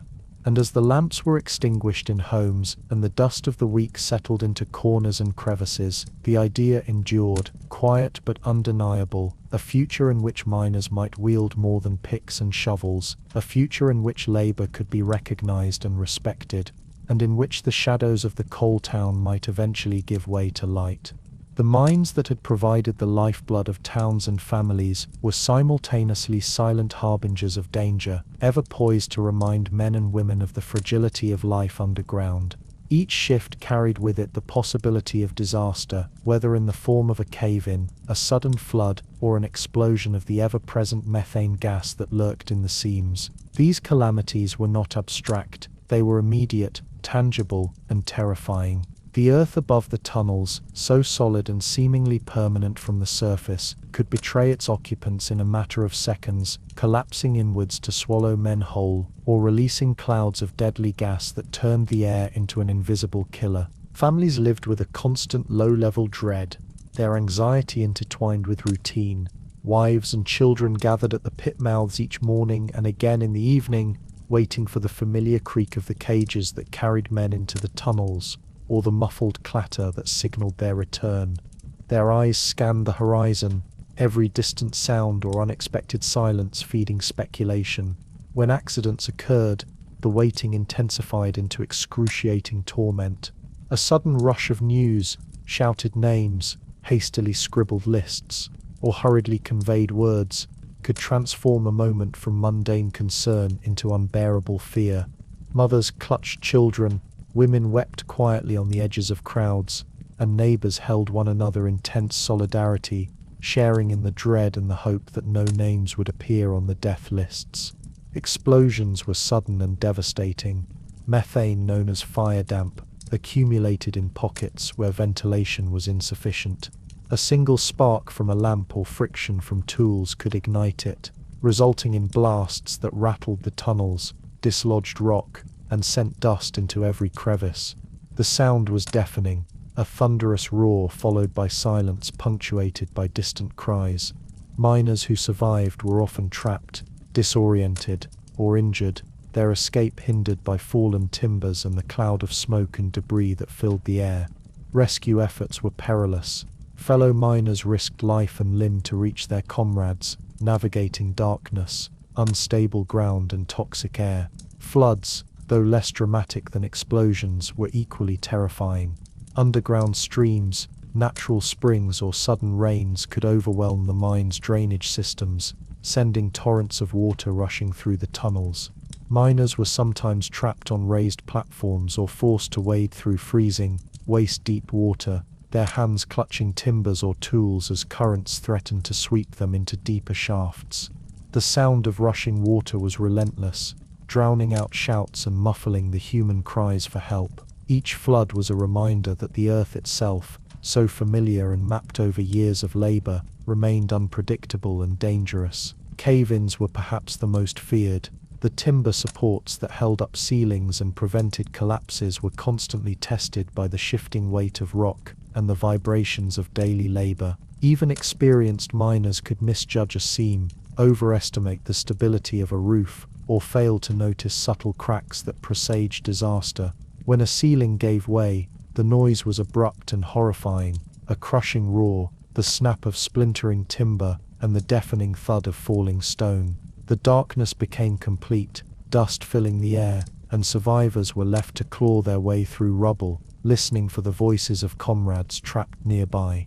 At the pit mouths, the impact of these disasters was immediate and communal. Families gathered in huddled groups, their faces etched with worry, hands wringing in anticipation, eyes scanning for any sign of returning miners. Messages arrived slowly, often relayed by the few men who had escaped, or by company officials, whose presence could be both a source of information and tension. The names called aloud, one by one, carried unbearable weight. Each name not read was a shadow, each omission a possibility of tragedy. The waiting was excruciating, stretching minutes into hours, and hours into an eternity where hope and fear intertwined indistinguishably.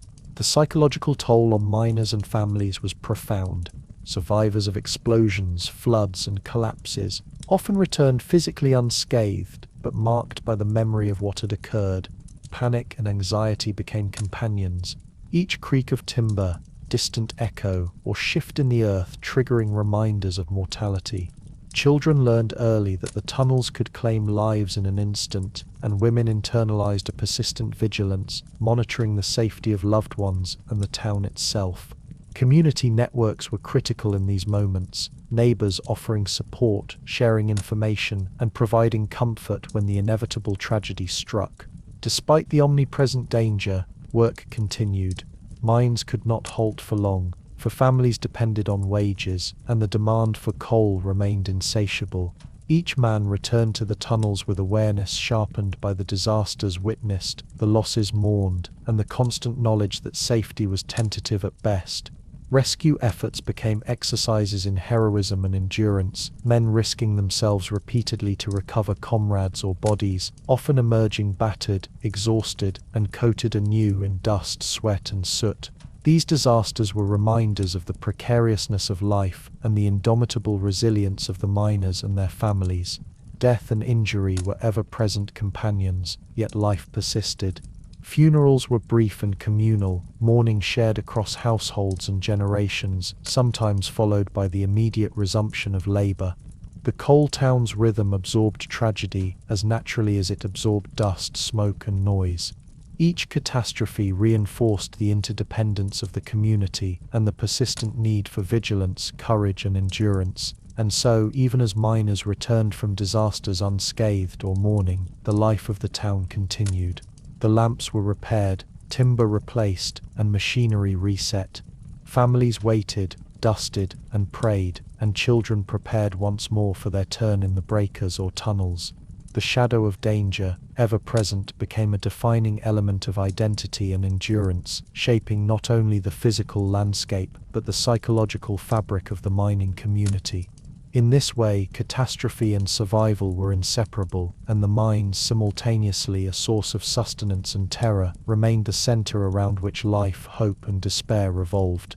In the shadowed corners of the anthracite coal fields, where dust coated everything and danger lay as much in the earth as in human hands, whispers of rebellion slowly coalesced into something more tangible, something that carried both fear and fascination: the Maguires.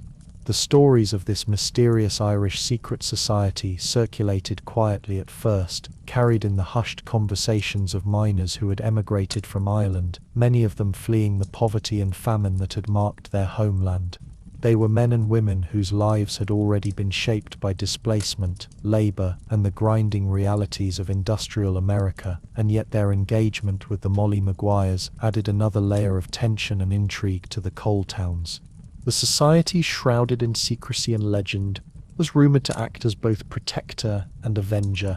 Some saw it as a necessary response to the extreme oppression faced by miners, low wages, brutal working conditions, and the relentless control of the coal companies.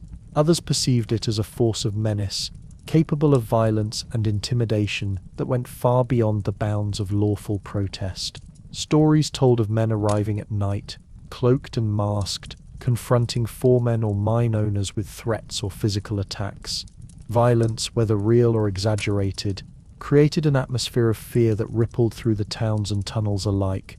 Every whispered tale of the Maguires added weight to the anxieties that already defined life in the Anthracite region.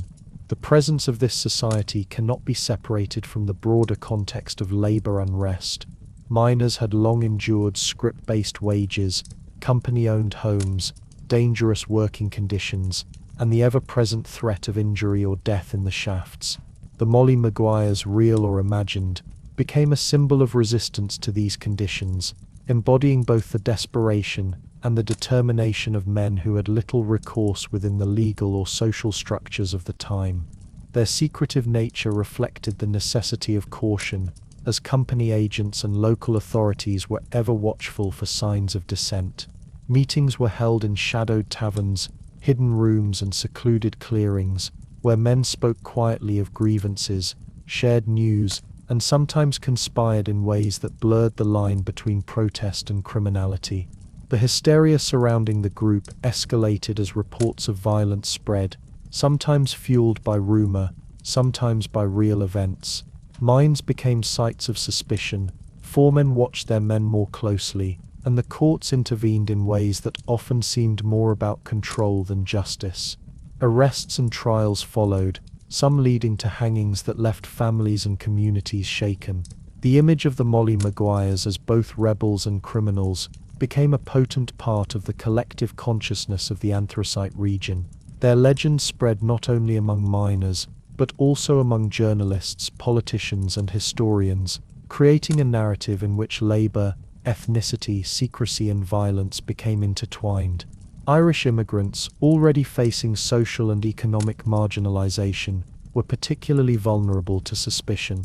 Their Catholic faith, accented accents, and communal networks made them targets for scrutiny in towns dominated by Protestant company officials and guards.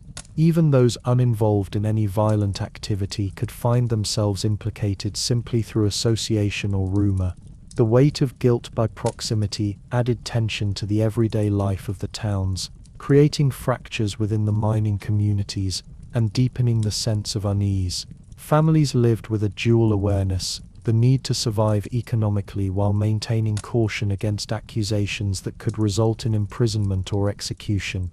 Yet within this tension, the Molly Maguires represented more than fear. They were a manifestation of the miners' collective yearning for justice, fairness, and protection from the oppressive structures that governed their lives. Whether through direct action, intimidation, or simply the threat of their presence, the society embodied a response to conditions that left men and women powerless.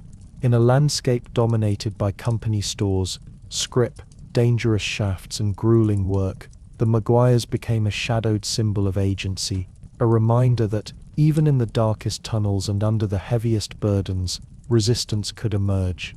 The hangings and trials, often publicized and sensationalized, had a profound effect on the community. Streets and taverns buzzed with speculation and rumor, families gathered to discuss the implications, and the psychological weight of potential retribution lingered. The boundaries between lawful dissent and criminality blurred in ways that reflected the complex social dynamics of the time. Fear, loyalty, and morality intertwined, shaping interactions and decisions for years to come. Children grew up with the stories, learning early that the world beneath the slag heaps was not only physically dangerous but politically and socially fraught. Despite the atmosphere of hysteria, work in the mines continued. The lamps descended, the picks struck rock, and the coal cars rattled along their rails as miners balanced the daily demands of survival with the undercurrent of unrest. The Molly Maguires were both a shadow in the imagination and a tangible force in the anthracite fields, a constant reminder that labor and oppression, resistance and control could exist side by side, shaping the contours of life in the towns above and the tunnels below. Ultimately, the story of the Molly Maguires is inseparable from the broader narrative of labor in 19th-century America. They represent the complexities of power, desperation, ethnicity, and survival in communities dependent upon a dangerous and vital industry. Their legacy, whether as rebels, protectors, or symbols of fear, illustrates the profound tensions that defined the coal regions and underscores the lengths to which men and women might go to assert dignity, justice, and control over their lives in a world dominated by the unyielding demands of coal. As whispers of discontent coalesced into shadowed conspiracies and legends like the Molly Maguires, a quieter, more deliberate form of resistance began to take shape among the miners themselves. It was the kind that required no secrecy or disguise, only collective courage and the willingness to endure consequences far beyond the loss of wages.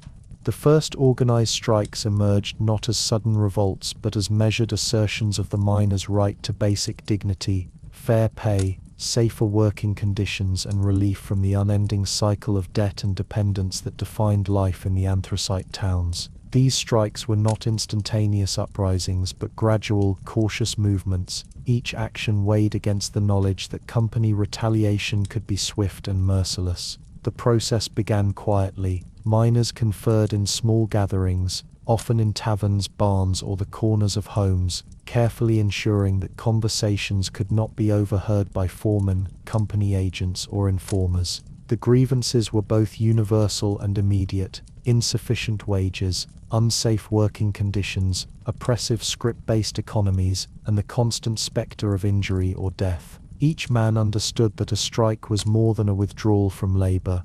It was a refusal to participate in a system designed to exploit his body and control his family. It was in essence a statement that survival required more than endurance. It required assertion, defiance, and solidarity. When the decision was made, the streets of the towns subtly shifted. Men lingered longer at tavern doors, delayed their descent into the mines, and avoided the predictable rhythm of work. Pick handles rested against walls, coal carts remained idle, and the familiar clatter of machinery grew quieter as the strike gained momentum. This sudden absence, though peaceful in action, was a visible threat to the company's authority. The economic engine of the mine slowed, and with it came tension, both among the striking miners and within the families who depended on every coin to survive. Hunger became a tangible companion during these strikes. Without the daily wages, families felt the sharp bite of scarcity. Bread became rationed, vegetables were stretched to the last serving, and small comforts were abandoned. The weight of hunger was heavy in every home. Women bore the brunt of this deprivation, carefully measuring portions, improvising meals, and attempting to shield children from the full reality of economic strain. Yet even amidst this struggle, the acts of defiance carried profound significance. Every skipped meal, every delayed purchase, was a statement of resistance, an assertion that life in the coal towns could be negotiated, even against seemingly insurmountable power. Amid the hunger and hardship, culture and memory found a way to endure through song. Ballads emerged from the strike, simple verses passed from mouth to mouth, recounting the miners' grievances, their suffering, and their hope for justice. These songs were not merely entertainment, they were vehicles of morale, expressions of collective identity and documentation of struggle, sung in taverns, at family gatherings, or even quietly among neighbors. The lyrics gave voice to pain, endurance, and solidarity. The rhythm of the songs mirrored the rhythm of work, and their repetition reinforced a sense of unity among men and women otherwise dispersed across miles of coal seams and town streets. The tone of these ballads was often somber, yet laced with defiance. They told of fathers who labored from dawn to dusk, of children swallowed by the breakers, of mothers who waited anxiously at pit mouths, and of communities bound together by both adversity and courage. They celebrated small victories, recounted acts of heroism, and lamented injustices, creating a living record of the human cost of industrial progress. In a world dominated by coal, dust, and company control, these songs were a quiet assertion of presence, a reminder that the miners' voices could not be entirely silenced, even when their bodies were beaten, starved, or threatened. Strikes were rarely without consequence. Company owners responded swiftly with threats of eviction, wage withholding, or hiring replacement labor, often recruiting immigrant workers willing to take positions in exchange for subsistence. Violence, both subtle and overt, sometimes followed, with confrontations escalating in streets or at the entrances to mines. Law enforcement, frequently aligned with company interests, enforced orders with minimal consideration for the miners' grievances. The strikes were exercises in endurance, requiring courage, discipline, and an unwavering commitment to communal objectives in the face of overwhelming odds. Yet even when crushed or temporarily suppressed, the strikes left lasting impressions. Miners and their families learned the power of unity, the value of collective action, and the moral imperative of asserting dignity in a system designed to subjugate. Ballads preserved these lessons, transmitting them across generations, ensuring that the memory of defiance persisted even when immediate victories were few. Children learned from the songs as much as from observation, absorbing the values of solidarity, resilience, and the courage to confront injustice despite personal risk. In the quiet moments between labor and song, the towns themselves seemed to pulse with a collective consciousness. Conversations at dinner tables, murmured in church pews, or exchanged along streets and alleys reflected a shared understanding that life in the coal fields was as much about survival as it was about the struggle for justice. Even amid hunger, exhaustion, and the lingering fear of disaster, miners and their families nurtured a sense of agency, a belief that their combined efforts could, over time, yield change. And so, the first organized strikes became more than interruptions in labor. They were acts of assertion, moments of collective courage, and the birth of a culture of resistance that intertwined with every aspect of the miners' lives, from the tunnels below to the shacks above, from the company store to the hymns of Sunday. Through hunger, song, and solidarity, the miners learned that even in the darkest seams the human spirit could endure, assert itself, and leave echoes that would resonate far beyond the coal-stained hills. While miners sang their ballads of defiance and survival, the broader machinery of industry expanded relentlessly above their heads, shaping a world that was at once awe-inspiring and oppressive. The anthracite coalfields were no longer isolated pockets of labor. They had become essential arteries of a nation in the throes of industrial transformation. Railroads snaked across valleys and hills, connecting the mines to distant cities, factories, and ports, and with them came the immense wealth and influence of the industrial titans. These men, owners of mines and iron rails, amassed fortunes that seemed almost incomprehensible. Fortunes built squarely on the backs of men who labored in dust, darkness, and constant peril. The rise of railroads transformed the physical and social landscape of the coal regions. Tracks cut through forests, over streams, and across hillsides, replacing natural contours with iron arteries that carried coal to markets eager for energy and steel. Towns grew up around stations and junctions, warehouses and depots appearing alongside company-built homes and slag heaps. The sound of steam engines became a constant presence, the hiss and roar of pistons echoing through valleys, blending with the clatter of miners' tools, the groan of carts, and the ever-present whisper of the wind over blackened hills. The railroads were more than mere infrastructure.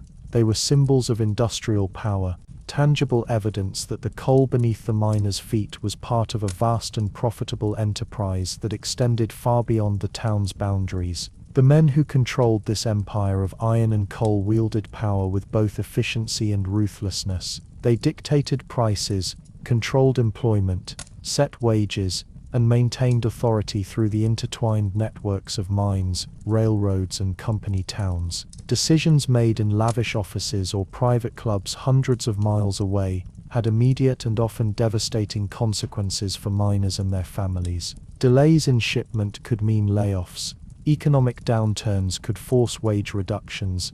The introduction of new technologies could render skills obsolete, leaving laborers with little recourse. Even as they amassed wealth, the industrial barons remained largely invisible to the miners themselves, their presence felt through policies, surrogates, and the tangible weight of scrip in workers' hands. The relationship between coal and railroads created a symbiotic yet profoundly exploitative system. Coal powered the trains that transported it, and the trains ensured that coal reached markets that demanded ever-increasing quantities. This cyclical dependency magnified both profit and pressure. Mines had to operate at maximum capacity, shifts were extended, and laborers were pushed to the limits of endurance. Safety, comfort, and well-being were subordinate to the relentless pursuit of output. Accidents, disease, and exhaustion were inevitable, yet they were considered part of the cost of doing business rather than moral or economic failures. The concentration of wealth and power fostered a stark social divide.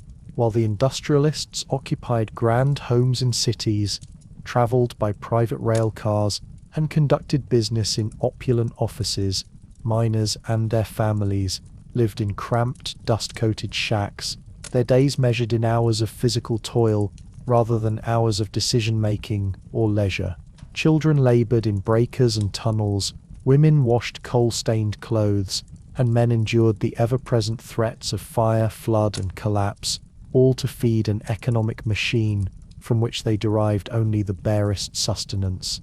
The contrast between the world of the barons and that of the workers could not have been more vivid, one realm of luxury, the other of relentless survival. The industrial titans' influence extended beyond economics into every facet of miners' lives. Company-owned housing, stores, schools, and churches ensured that even the basic rhythms of daily existence were mediated by the priorities of profit.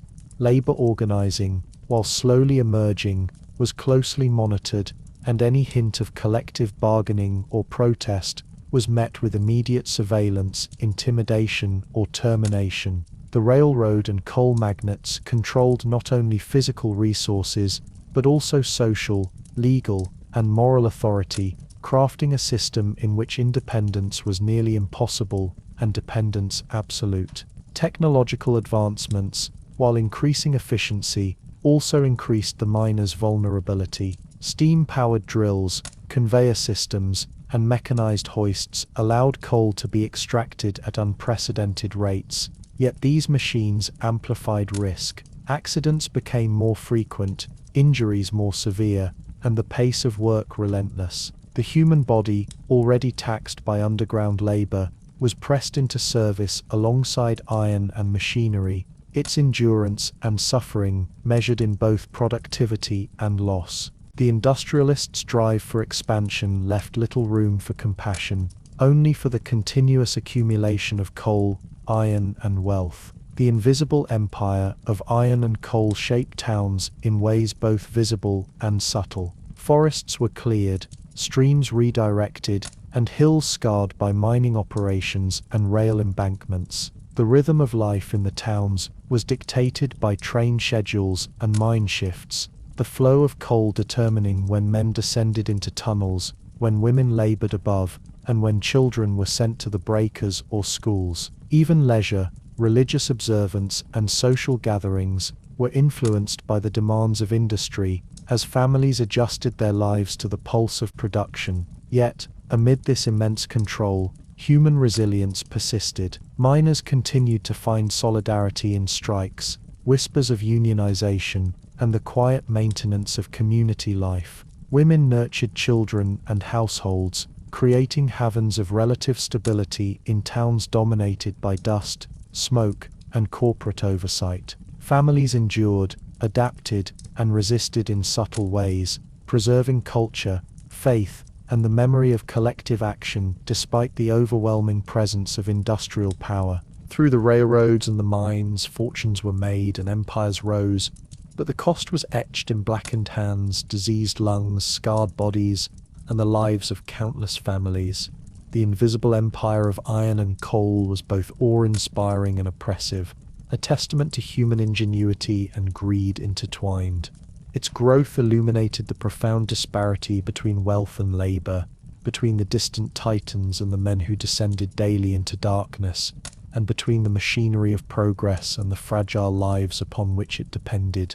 Winter descended upon the coal towns with a merciless hand, transforming the streets, homes, and mines into landscapes of bitter endurance. The hollows between hills, normally shadowed and dusty, became channels for wind that sliced through wooden houses and coal-laden shacks. Snow blanketed the slag heaps and rail lines, creating a deceptive stillness that masked the hardship beneath. The cold was pervasive, seeping into the bones of men, women, and children alike, and rendering the meager warmth of hearths and stoves both precious and insufficient. For families already stretched thin by debt, hunger, and the ceaseless demands of mining life, winter was a season that threatened to consume them both physically and spiritually. Water, essential for daily survival, became a constant challenge. Pipes froze or burst in the bitter cold, leaving households without reliable access to drinking water or means to wash clothes and food. Women worked tirelessly to keep small fires going in iron stoves, to thaw frozen water, and to provide even the smallest comforts to children whose bodies were vulnerable to frostbite, malnutrition, and disease. Clothing was inadequate against such conditions. Hand-me-down coats, thin mittens, and shoes with worn soles offered minimal protection from deep snow and piercing winds. Children shivered in the corners of homes, their cheeks reddened by cold, eyes wide with fatigue, yet their mothers and older siblings pressed on, improvising coverings, padding beds, and wrapping fragile bodies in every scrap of cloth available. Men whose labor had already taxed their bodies to exhaustion faced additional hazards. Mines did not always close during winter, but operations could slow or halt during particularly harsh storms. When work was scarce, men were forced to trudge through snow and ice, seeking employment in neighboring towns, along rail lines, or wherever a few coins might be earned. These journeys, often long and dangerous, exposed them to frostbite, exhaustion, and the ever-present risk of accidents. The landscape itself became an adversary, a frozen maze of hills, ravines, and ice-laden paths that demanded both endurance and ingenuity. Hunger compounded the physical suffering. Coal companies rarely adjusted wages to account for winter hardships, and the scarcity of cash made it difficult for families to purchase sufficient food. Bread, when available, was rationed. Vegetables were often gone. Protein was limited to what could be preserved or scavenged. Mothers and older siblings became experts in stretching meager provisions, boiling thin soups, and creating the illusion of abundance where there was none. Children learned early the texture of deprivation, the pangs of emptiness, and the necessity of patience, endurance, and quiet fortitude. Hunger and cold combined to make the season one of relentless struggle, each day a measure of survival rather than comfort or joy. Illness, exacerbated by the cold, became a silent but deadly companion. Respiratory ailments, already common due to coal dust, worsened in freezing temperatures. Lungs, compromised by years of inhaling particulate matter, were especially vulnerable to winter chills, and diseases such as pneumonia and bronchitis claimed lives with alarming frequency. Malnutrition weakened immunity, leaving children and the elderly particularly susceptible. Families did what they could, relying on herbal remedies, warmth, and hope, yet the prevalence of illness served as a grim reminder of the precariousness of life in the coal towns. Community networks became crucial for survival during winter. Neighbors shared wood, coal, and food, and informal systems of mutual aid arose to assist the most vulnerable. Women organized baking circles or collectively tended to children whose parents had ventured in search of work. Men, when possible, pooled labor and resources, walking together to distant employment or collaborating to repair damaged homes and frozen infrastructure. Even amidst scarcity, these networks created a fragile web of resilience, a quiet testament to human ingenuity and solidarity under the harshest of conditions. The mines themselves were indifferent to the cold. For those who continued to descend into the tunnels, the temperature below ground was slightly warmer than the surface, yet the air was damp, suffused with coal dust, and made more oppressive by layers of snow and ice above. Lamps flickered with dampened wicks, timbers groaned under frost-laden stress, and the constant threat of cave-ins, flooding, or explosions remained unchanged. Men trudged through these conditions with bodies already worn by labor, their breath visible in the dim light, their hands numb despite gloves, their determination fueled by necessity rather than comfort. Children were drawn into this struggle as well. While some remained at home tending fires and assisting with domestic chores, many were sent to the breakers or other auxiliary jobs, exposed to cold, dust, and long hours. Small bodies already fragile were hardened by labor, yet vulnerability persisted. Snow-filled streets and frozen surfaces became pathways of both play and peril, as children navigated landscapes shaped by both human industry and winter's harshness. Education, though valued, was often interrupted, leaving schooling secondary to survival. Even leisure, fleeting as it was, reflected the season's severity. Social gatherings were limited by weather, travel between homes was treacherous, church attendance, though valued, required careful navigation of icy roads. Yet in spite of these challenges, communities maintained rituals and traditions, sharing small celebrations or moments of warmth that provided psychological relief and reinforced bonds. The ability to find light, however modest, in the long dark months became a measure of both resilience and hope. Winter in the Hollows was more than a season, it was a crucible testing the endurance, resourcefulness, and communal ties of miners and their families. Each frozen pipe, each cold meal, each journey through snow was a reminder of vulnerability, yet also of persistence. The cold consumed indiscriminately, yet it also revealed the strength of human ingenuity, the necessity of solidarity, and the remarkable capacity of families to endure despite relentless hardship. Life continued, measured not by comfort but by the ability to survive, to maintain bonds, and to press forward even when the landscape itself seemed intent on erasure. And as snow drifted over slag heaps, rail lines, and timbered homes, and as children huddled near stoves and fathers trudged through drifts to seek work, the miners and their families endured. They carried the memory of warmth, The faint hope of spring, and the quiet certainty that survival in the anthracite hollows required both endurance and tenacity, traits honed in dust, darkness, and frost alike. Beneath the blackened roofs of miners' homes, amid the lingering smoke of coal fires, and the frost that seeped through cracked windows, another menace pervaded life with quiet, unrelenting force. The coal itself, invisible in its danger, yet devastating in effect. The particles that coated tunnels, shovels, carts, and clothing were more than superficial stains. They invaded bodies, embedding themselves in the lungs, and slowly transforming breathing into labor, until each inhale and exhale carried the weight of suffering. This creeping illness, known by miners as black lung or pneumoconiosis, was a disease of the deep, one that no amount of rest, prayer, or medicine could fully arrest, and whose prevalence grew in tandem with the relentless expansion of mining operations. The early stages of the disease were insidious. Miners might notice a persistent cough, slight fatigue, or shortness of breath after descending into the shafts, symptoms so easily attributed to temporary exertion or winter cold. Yet these small warning signs marked the beginning of a gradual accumulation of coal dust within the respiratory system. Over months and years, microscopic particles embedded themselves in the delicate tissues of the lungs, triggering inflammation, scarring, and loss of elasticity. The once efficient organs became laborious machines, each breath requiring conscious effort and exertion. By the time the symptoms were unmistakable, the disease had often advanced to a point where intervention was minimal and the prognosis grim. Treatment was rudimentary and largely ineffective.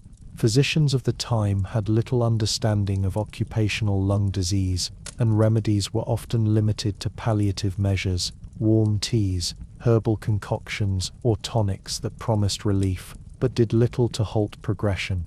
Rest was prescribed, yet for men whose very survival depended on daily labor in the mines, extended recuperation was a luxury beyond reach. Families watched helplessly as fathers, husbands, and sons struggled to breathe, their bodies gradually betraying the labor that sustained the household. Children and wives, though spared the immediate physical toll, bore the psychological burden of witnessing the slow deterioration of those they depended upon.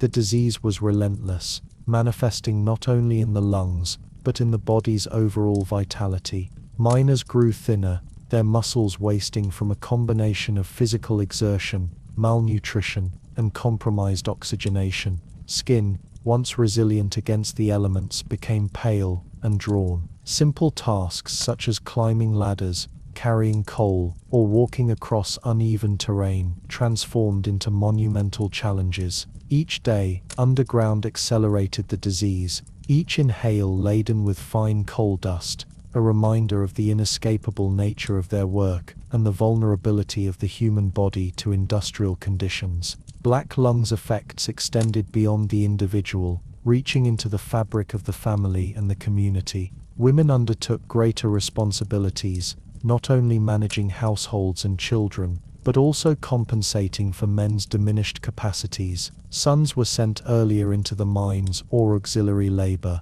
mothers walked farther to gather wood, and families economized every resource to cope with both the economic and physical consequences of the disease. The social ripple was profound. Diminished labor capacity weakened collective bargaining, increased reliance on neighbors intensified communal dependence, and the emotional weight of caring for afflicted men added another layer of strain to already overburdened households. The disease also shaped the culture of secrecy and endurance within the mines. Miners often concealed symptoms to avoid job loss or dismissal, masking the telltale cough or deliberate shortness of breath with stoicism and humor. To acknowledge weakness could invite replacement, reprimand, or the loss of income vital to sustaining a family. This culture of silent suffering reinforced the pervasive sense of vulnerability and highlighted the cruel paradox of industrial labor. The very substance that ensured survival was simultaneously eroding the means to continue it. Community awareness of black lung was gradual. Stories circulated in taverns, at church, and along snow-laden streets of fathers who could no longer descend into the shafts, men coughing until the very air seemed to resist them, and deaths that occurred quietly in homes rather than dramatically in accidents. These accounts were both warning and lamentation, teaching younger generations of miners the hazards inherent in labor, while illustrating the limits of medicine and societal support in confronting industrial realities. Even as technology advanced to increase productivity, medical knowledge lagged far behind, leaving disease unchecked and often unacknowledged. The economic imperatives of the coal companies ensured that recognition of the disease was minimal and often resisted. Compensation, when available, was meager, inconsistent, or entirely absent, and employers frequently attributed symptoms to age, moral weakness, or other causes unrelated to occupational exposure. Scientific investigation, slow and incomplete, struggled to keep pace with the scale of industrial growth, leaving workers to bear the brunt of discovery through lived experience rather than medical intervention. This systemic neglect reinforced a hierarchy in which profit outweighed human health, and survival in the mines necessitated both acceptance of risk and extraordinary resilience. The psychological dimension of black lung was as significant as its physical manifestations. Men who once took pride in their strength and endurance faced the slow diminishment of autonomy and capability, fear of suffocation, frustration at failing bodies, and the knowledge that loved ones depended on continued labor combined to create a state of persistent anxiety and resignation. Families internalized this fear, planning for reduced incomes, potential loss of life, and the redistribution of labor responsibilities across generations. Black lung in this way shaped not only the body but the social architecture of coal towns, influencing decisions, relationships, and the rhythms of daily survival. Even as the disease claimed life and vitality, miners continued to descend into the tunnels, fueled by necessity, duty, and a stubborn refusal to abandon their families. The cycle of labor, disease, and endurance became the defining rhythm of existence, picks striking coal, lungs filling with dust, coughs echoing through timbers, and bodies worn yet unyielding. Coal dust in the blood, in this sense, was not merely a medical condition but a lived reality, a testament to both human vulnerability and extraordinary perseverance in the face of industrial exploitation. And so the miners labored, generation after generation, their lives marked by a quiet, cumulative toll. Black lung was invisible to the casual observer, yet it dictated the pace of life, shaped family dynamics, and served as a grim reminder that the industry's prosperity came at the cost of human health. In the interplay of dust, darkness, and necessity, survival and suffering were inseparable, each breath a reminder of the price extracted by the coal beneath their feet. By the closing years of the 19th century, the simmering frustrations of miners across the Anthracite region coalesced into a force that could no longer be contained by whispered conversations, secret societies, or the quiet endurance of families under duress. The strike of 1897 emerged from this crucible, a dramatic and decisive moment in the struggle for labor rights in America's coalfields. It was not merely a dispute over wages or hours. It was the embodiment of decades of cumulative suffering, a manifestation of the miners' awareness that survival required both solidarity and confrontation. The strike reflected the tension between generations, cultures, and economic forces, and its reverberations would extend far beyond the slag-streaked streets and frozen tunnels of Pennsylvania. The strike began with measured steps. Miners coordinated their withdrawal from work with precision, communicating through informal networks, taverns, and family connections to ensure that participation was widespread. Each man's decision carried immense personal risk. The company wielded power in every dimension of life: control over wages, housing, supplies, and legal enforcement, created an environment in which resistance could result in eviction, blacklisting, or physical violence. Yet the collective consciousness that had grown from decades of hardship and the whispering of unions and secret societies emboldened men to act in unison. For the first time on such a scale, the miners asserted that survival was inseparable from dignity and that labor itself demanded recognition. As the strike unfolded, tension escalated quickly.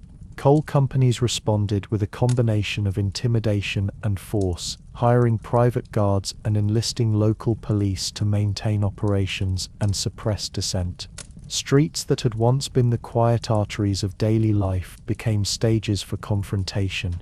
Crowds gathered in front of mines, men and women standing together with a mixture of determination and fear, while mounted police or company enforcers attempted to disperse them, often with blows of batons, rifle butts, or mounted charges. Violence, though shocking, was almost inevitable, given the intensity of economic stakes and the miners' unwavering resolve. The miners themselves, bound by solidarity, faced a moral and physical dilemma. On one hand, retreating would guarantee safety, but reinforce the cycle of exploitation. On the other, persistence demanded confrontation, endurance, and a willingness to endure pain. Stories from the strike recount men injured in clashes with police, families sheltering from flying projectiles, and townspeople using alleys, cellars, and hidden spaces to avoid becoming casualties. Despite the chaos, a remarkable cohesion emerged. Strikers communicated, coordinated, and supported one another, relying on networks that had been built over years of shared labor, hardship, and quiet resistance. The sense of brotherhood, forged in tunnels, homes, and winter snow, became a tangible asset in the face of oppression. The strike was not without its costs. Injuries and deaths occurred, property was damaged, and the economic strain on families intensified. Yet, in the very act of striking, miners transformed their suffering into a collective assertion of rights. Songs, ballads, and chants became integral to morale, echoing across streets, mine entrances, and taverns.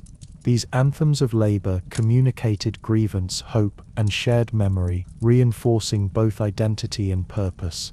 They were not merely entertainment, they were a living record of struggle, an auditory thread binding generations to the ideals of justice and dignity. Company responses also included attempts to fracture the solidarity of striking miners. Replacement workers, often immigrants or men in desperate need of wages, were recruited to break the strike, sometimes creating tension and conflict within the broader laboring community. Legal action, arrests, and injunctions were deployed, turning courts and law enforcement into instruments of corporate power. Yet despite these pressures, the miners' cohesion endured, strengthened by shared experience and a clear recognition that their struggle transcended immediate hardships, touching upon the fundamental principle that labor deserved agency and respect. The strike of 1897 also marked a turning point in the broader national consciousness regarding labor rights. Newspapers, political observers, and labor advocates outside the coal fields noted the scale, courage, and persistence of the miners' actions. Though public sympathy was uneven, the visibility of the strike illuminated the harsh realities of industrial labor, the inequities embedded in company control, and the human costs of coal-driven prosperity. It also set a precedent for future labor movements, demonstrating both the potential and limitations of collective action in an era dominated by powerful industrialists and their private forces. Families endured alongside the strikers, providing moral, emotional, and logistical support. Women managed households with minimal resources, often supplementing diets, conserving fuel, and maintaining shelter, while children contributed wherever possible. The strike was not merely the work of men in the mines, it was a communal endeavor, extending from tunnels to kitchens, from ballads to prayers, creating a shared culture of resistance. These domestic efforts, often invisible in historical accounts, were integral to the strike's endurance and exemplified the profound interdependence of labor, family, and community. By the strike's conclusion, regardless of specific victories or concessions, its legacy was clear. The miners had demonstrated that collective action could challenge the seemingly unassailable authority of coal and railroad barons. The events of 1897 carved a space for dialogue, legal advocacy, and unionization efforts in the coal fields, even as the dangers and repression of industry persisted. The bonds forged in adversity, the strategies tested under duress, and the songs of defiance etched into memory all became part of the enduring cultural and historical fabric of mining communities. The strike of 1897, marked by blood and brotherhood, violence and solidarity, hunger and courage, crystallized a fundamental truth. The miners' labor was inseparable from their dignity, and any system that sought to exploit without acknowledgement would eventually meet resistance. From the dust-filled tunnels to the snow-laden streets, from homes suffused with cold and smoke to taverns echoing with ballads of defiance, the coal towns bore witness to the profound interplay of oppression and resilience. In the midst of hardship, hunger and the unyielding labor of the coal fields, miners and their families found ways to carve space for the human spirit, and nowhere was this more evident than in the culture of music and storytelling that flourished amid the soot and shadows. Even as strikes, disease and accidents tested the limits of endurance, song became a quiet, pervasive act of resistance and resilience. In the dim light of breaker houses, along snow-laden streets, and in the flickering glow of homes heated by coal stoves, miners' voices rose, low, deliberate, and laden with both sorrow and defiance, preserving memory, identity, and a sense of communal continuity in the face of relentless adversity. The songs of the coal fields were not merely entertainment, they were repositories of lived experience. Ballads recounted the labor of men in tunnels, the suffocating black lung, the collapse of timbers, and the fury of winter storms that threatened the hollows. Each verse, repeated and remembered, captured nuances of survival that official records and newspaper accounts overlooked.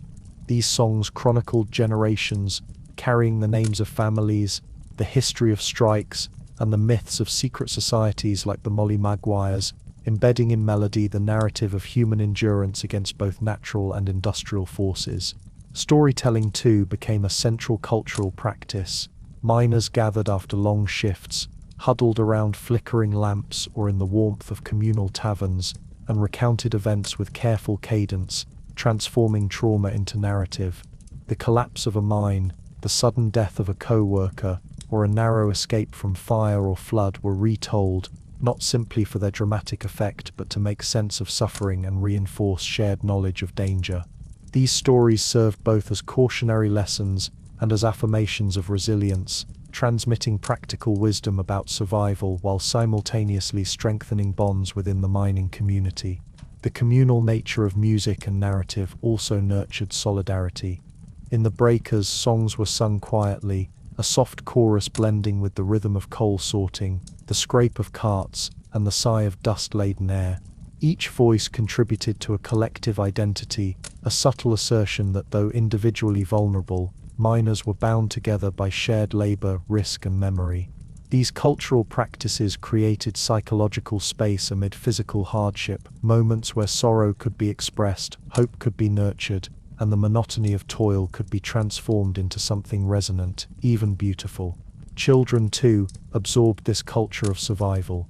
From lullabies that recounted family history to ballads learned in the streets or at church, they were steeped in a tradition that honored endurance, bravery, and communal cohesion. Even as they entered the mines or breakers at young ages, the songs and stories gave context to their labor, framing suffering as part of a larger narrative of identity and belonging. In this way, culture was not merely reflective but formative, shaping moral understanding, resilience, and the capacity to endure physical and emotional trials. The lyrical content of these songs often reflected the tension between oppression and agency. Some ballads mourned lost fathers, injured men, and broken families. Others celebrated small victories, acts of defiance, or the collective courage of a striking workforce. The juxtaposition of sorrow and strength in melody mirrored the lived experience of miners. Grief intertwined with determination, exhaustion coupled with endurance, despair tempered by solidarity. The act of singing or listening to a story became itself a form of resistance, a way to assert humanity in a landscape dominated by machines, dust, and authority. Storytelling and music also served as subtle vehicles for critique. Through allegory, metaphor, and satire, Miners could comment on company policies, wage inequities, or abuses of power without inviting direct reprisal. These narratives preserved memory while encoding caution, warning others of pitfalls, dangers, and strategies for navigating life under the ever-watchful gaze of industrial overseers. In this way, culture became a repository of both history and survival tactics, a medium through which knowledge was transmitted and identity maintained across time and generations. Even the physical environment contributed to this cultural preservation. The echoing tunnels of mines, the hollowed streets of towns, and the cavernous taverns amplified voices and carried them through the landscape, lending songs a haunting resonance that mirrored the haunting realities they described. Coal dust settled upon instruments, printed pages, and lips alike, yet the act of producing sound became an assertion of life and presence against the pervasive forces of invisibility, injury, and mortality. Music and story intertwined with labor, landscape, and community, forming a living tradition that honored both endurance and imagination. For women and families above ground, these songs and stories were equally vital. Hymns, ballads, and shared tales became part of domestic rhythm, accompanying daily chores, household maintenance, and the anxious vigil for returning miners. They nurtured hope, provided moral support, and connected disparate members of the community into a network of shared memory and meaning. Even in isolation, a mother humming a ballad while washing coal-stained clothes, or a child recounting a story from the breakers contributed to the broader cultural tapestry, ensuring that identity and memory persisted despite hardship. Through decades of labor, disaster, and oppression, the culture of survival, songs, stories, and shared memory persisted.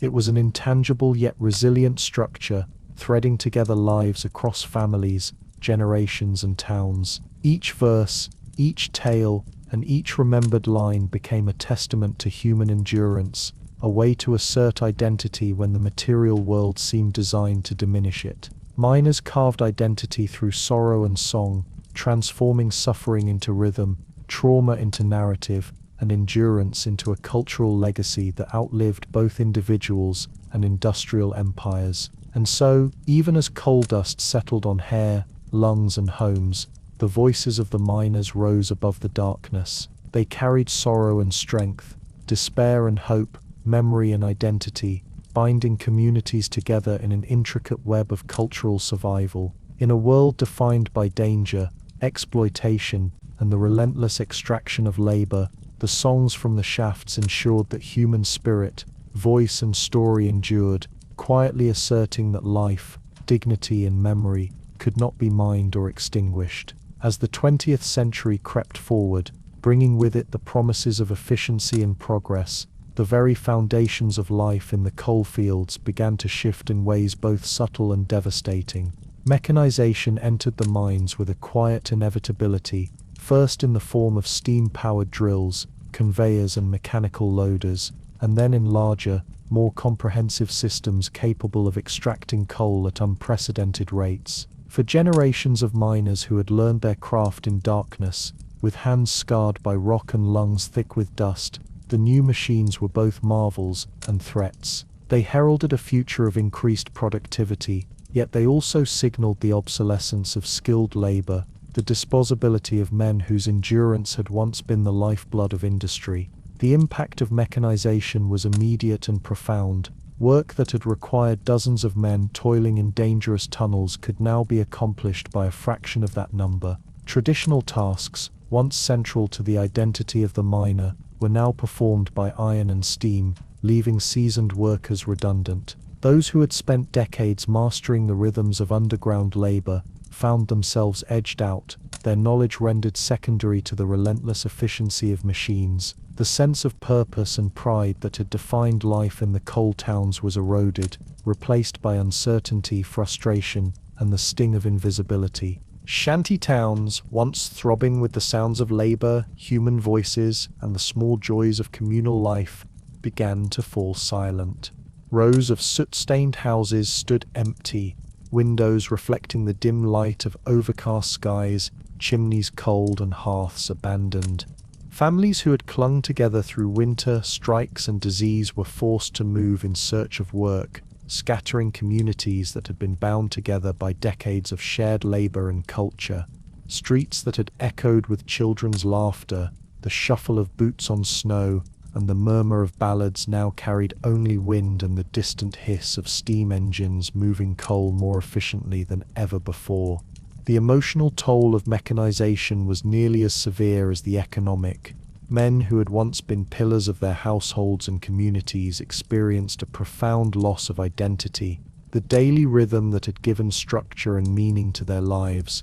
Descending into tunnels, striking coal, hauling loads, sharing songs and telling stories was disrupted. Skill, endurance and experience, once treasured commodities, were rendered nearly irrelevant. Pride was replaced by anxiety, resilience by resignation, and hope by a sense of invisibility in a rapidly modernizing world. Families adapted in various ways. Some moved to other mining regions, chasing work wherever machines had not yet dominated. Others sought employment in urban factories, leveraging physical strength in new contexts, though often at wages no higher and under conditions no less harsh than the mines they had left behind. Children, already accustomed to labor at young ages, continued to work, their education disrupted, their futures reshaped by forces beyond their control. The social fabric of towns frayed as migration, unemployment and economic precarity altered relationships, community structures, and cultural continuity. Mechanization also altered the physical landscape of the coal fields.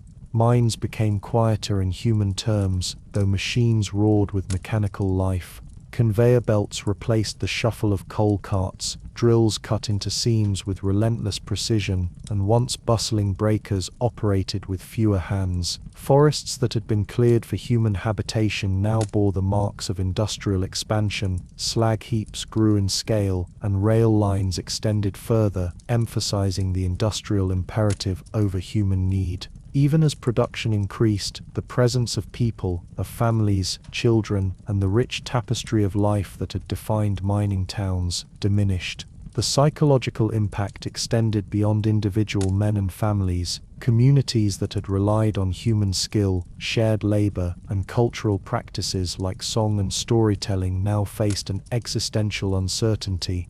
Traditions passed through generations of miners risked fading as fewer people worked the coal, fewer songs were sung in the breakers, and fewer stories were told in the taverns and homes of the shanty towns. Mechanization, in its efficiency, unintentionally threatened the intangible heritage of resilience, solidarity, and identity that had been forged over decades in the tunnels and streets of coal country. Yet, even as mechanization displaced men, it did not entirely erase human presence or struggle. Labor movements persisted, though they now faced new challenges, negotiating not only wages and conditions, but also the implications of technological obsolescence. Communities adapted, sometimes creating hybrid economies, diversifying work, or finding ways to maintain culture despite the decline of traditional labor. Songs and stories became ever more critical, preserving memory and identity even as the physical spaces they had once animated fell silent. The decline of human labor in the coal fields was a slow, inexorable process. Mines that had been central to family life and community cohesion grew quiet, and the rhythm of human toil, the descent, the strike of picks, the cadence of carts, faded beneath the hum of machines. Shanty towns became ghostly monuments to a vanished way of life, each abandoned home a testament to the human cost of industrial progress.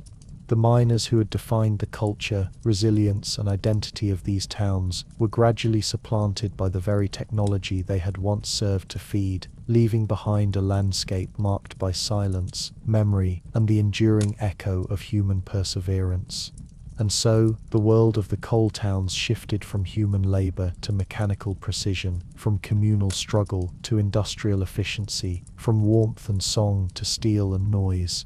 The generations that had carved identity through endurance, music, and story faced displacement, obsolescence, and loss. while the mines, railroads, and machines continued to extract wealth from the land, indifferent to the absence of the men who had once made that labor a living, a culture, and a community. Even after the echoes of labor and human presence had faded from the coal towns, the land itself bore witness to the centuries of extraction, toil, and suffering that had defined life in the anthracite fields. Beneath abandoned shanty towns, slag heaps, and empty streets, coal seams continued to smolder, sometimes for decades, sending thin, restless wisps of smoke through fissures in the earth. These underground fires, fueled by the very substance that had driven industry and empire, transformed the land into a spectral reminder of human ambition, industrial greed, and the fragility of communities built atop resources too easily consumed. The fires were invisible to most passers-by, yet they lingered, silent and persistent, shaping the environment in ways both literal and symbolic. The streets that had once vibrated with labor, song, and the shuffle of boots began to collapse under the stress of abandoned infrastructure and burning seams below. Wooden homes rotted, foundations gave way, and the earth itself became unstable, a physical manifestation of the depletion wrought by centuries of relentless extraction. Trees, stripped or scorched during the expansion of mines, failed to reclaim the barren slopes immediately, leaving vistas marked by silence, desolation, and the subtle scent of smoke that drifted across the hollows. The towns, once alive with children, families, and laboring men, now existed only in memory, their absence felt in every warped plank, shattered window, and deserted thoroughfare. The underground fires themselves created a landscape both eerie and dangerous. Smoke seeped through fissures, carrying with it a pungent mixture of sulfur and ash, infiltrating abandoned homes and the hollows between hills. The heat beneath the surface caused soil to crack and shift, altering the stability of mine shafts, rail lines, and roadways. Streams and rivers, once channeled to support mining operations or domestic life, were affected by heat and runoff, further transforming the ecology of the region. Wildlife, returning to areas once densely populated by humans, navigated a terrain subtly but permanently altered, their movements tracing paths dictated by fire, ruin, and the enduring consequences of extraction. The haunting quality of the land was magnified by the intangible residue of human life that lingered in the abandoned towns. Items left behind, coal-stained clothing, rusted tools, overturned furniture, and children's toys, served as mute witnesses to the generations who had endured exhaustion, disease, and hardship underground. Each artifact, buried in dust and soot, told a story of resilience and suffering, bridging the gap between living memory and the silent testimony of the earth. The fires beneath, persistent and unyielding, seemed almost to animate these remnants, giving the landscape a spectral consciousness shaped by human labor and industrial ambition. In these abandoned anthracite towns, nature and history intertwined. Grasses and hardy shrubs crept over roads and rooftops, reclaiming ground once dominated by human industry, while smoke and heat from burning seams reshaped the soil, forcing adaptation and subtle migration of flora and fauna. The environment, scarred yet alive, became a living archive of industrial history, each fissure, collapse, and smoldering coal vein marking a chapter in the story of human endeavor and cost. The land was a witness to both the energy harnessed from its depths and the human suffering that accompanied that extraction, a dual legacy of productivity and devastation. The social and cultural echoes of abandoned towns were equally palpable. Former residents and their descendants carried memories of labor, struggle, and community across generations. Oral histories, songs, and stories preserved the experiences of miners, women, and children who had lived and died in proximity to the coal. While the physical towns decayed and disappeared, the narrative of survival, resilience, and injustice persisted in the cultural consciousness of families, labor historians, and regional memory. The land itself, with its smoldering fires and collapsing streets, became a repository for both literal and symbolic remembrance. The persistence of underground fires served as a reminder that industrial extraction was never a neutral act. Coal had been removed, wealth generated, and empires built, yet the earth retained its own form of memory. Smoke, heat, and shifting soil formed a landscape of caution, illustrating the consequences of exploiting resources without regard for sustainability, safety, or ecological balance. In the ruins of these towns, one could trace the arc of human ambition, the rise of industry, the endurance of labor, the suffering of families, and the eventual abandonment of places once considered vital. Ghosts of the past seemed almost to linger in the hollows.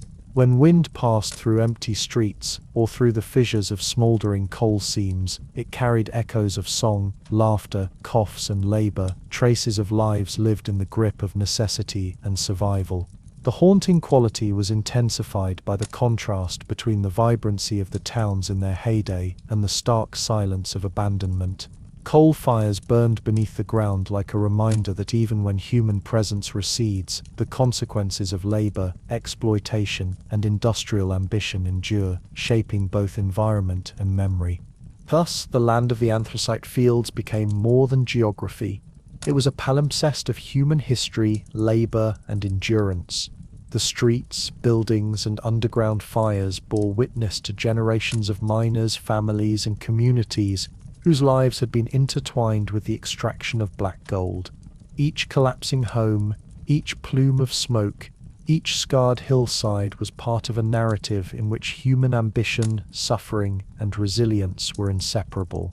In the burned earth, the abandoned streets, and the smoldering veins of coal, the anthracite region carried forward the memory of a world built from toil, dust, and determination. A landscape alive with echoes of both human industry and its cost. In the stillness of the abandoned anthracite towns where slag heaps slumped under winter snow and smoldering seams whispered through the earth, one could sense the lingering presence of countless lives shaped, constrained, and defined by coal. These men and women, who had toiled in darkness, faced winters that gnawed at bones, inhaled dust that blackened lungs, and endured the relentless pressure of industrial exploitation, left a legacy that is seldom acknowledged but fundamental to the foundations of modern America. Their names in most cases have faded from official histories, replaced by statistics, corporate ledgers, and mechanical outputs. Yet the impact of their labor endures, embedded in every train that carries fuel, every factory that hums with electricity, and every city skyline that owes its steel and heat to the sweat and sacrifice of the anthracite miners. The reflection upon this labor is quiet, almost meditative, yet profound. The coal miners' suffering was not only physical, but social, emotional, and cultural, shaping families and communities in ways that persist even when towns themselves vanish. Children who labored alongside parents learned endurance and responsibility before maturity. Women who managed households under constant scarcity cultivated ingenuity and resilience. Men who descended into shafts each day negotiated fear, fatigue, and danger with a grim determination.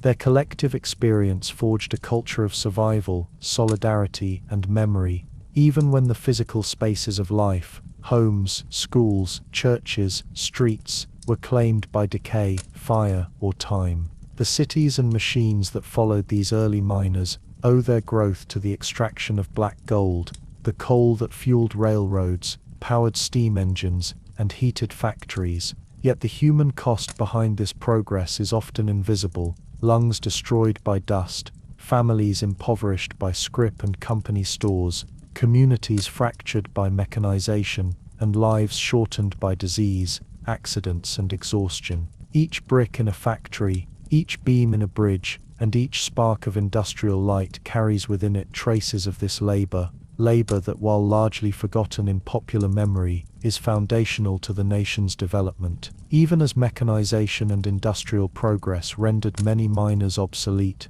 their cultural and social imprint persisted. Songs, stories, and traditions passed from generation to generation preserved not only the memory of hardship but the essence of resilience. These intangible legacies carried forward the ethics of endurance, the bonds of community, and the acknowledgement that human life, even in its most grueling circumstances, is inextricably tied to identity and dignity. The miner's labor thus became both material and symbolic. It built cities while simultaneously shaping the cultural consciousness of a working class aware of both its power and vulnerability. In reflecting upon this history, one recognizes a duality. On one hand, the physical and economic transformation of America, the expansion of railroads, the growth of industrial centers, the rise of energy-dependent urban life depended directly on the backbreaking work of coal miners. On the other hand, the human cost of that transformation, measured in suffering, disease, and lost potential, challenges the narrative of progress by reminding us that prosperity was built upon toil that was often invisible, undervalued, and unsung. The story of coal miners is therefore not just about extraction, but about the ethical and social dimensions of labor, sacrifice, and recognition. The echoes of this labor can still be felt today. The hum of city machines, the warmth of homes heated by energy derived from coal, and the infrastructure of transportation all contain remnants of the miners' toil. Yet beyond the physical, there is a cultural resonance, the songs sung in breakers, the stories told by families, the resilience passed down through generations. These intangible legacies form a bridge between past suffering and contemporary life. Memory, though often buried in dust and forgotten archives, persists in the rhythms of work, the architecture of cities, and the consciousness of those who live in societies shaped by industrial labor. Even as the Anthracite hills bear scars of fire, collapse, and abandonment, they also serve as monuments, silent, enduring, and instructive. They remind us that progress is never neutral, that every era of industrial achievement is underpinned by human lives, and that dignity and recognition must accompany technological and economic advancement. In walking through these abandoned towns, listening to the whisper of smoke from underground fires, or simply considering the generations who labored unseen and underpaid, one confronts the profound complexity of industrial history, achievement intertwined with suffering, innovation coupled with exploitation, and human endurance forming the foundation of what would become modern society. Ultimately, the memory of coal miners resides not only in physical relics, abandoned towns, or fading records, but in the quiet awareness that every advance, every mile of railroad, every factory light, every heated home, owes itself to lives lived in dust, darkness, and relentless labor. Their stories, though seldom told in full, demand reflection. The sacrifices, the endurance, the culture of survival, and the communal bonds forged in adversity. Though their names may have faded, their labor continues to echo in the hum of machines, the warmth of cities, and the rhythms of modern life. Coal miners built the foundations of progress, and in that enduring truth, the Anthracite hills, the abandoned towns, and the smoldering veins beneath the earth bear witness to their unforgotten legacy. The dust may settle, the towns may crumble, and the shafts may fall silent, but the memory of these lives, the suffering, endurance, and resilience of the coal miners, remains woven into the fabric of America itself. Their labor is invisible yet essential, silent yet pervasive, forgotten yet foundational. And in acknowledging that, one understands the profound debt owed to those who descended into darkness so that the nation above could thrive, a testament to human endurance whose echo will resonate far beyond the hollows, the slag heaps, and the smoldering seams of the anthracite fields.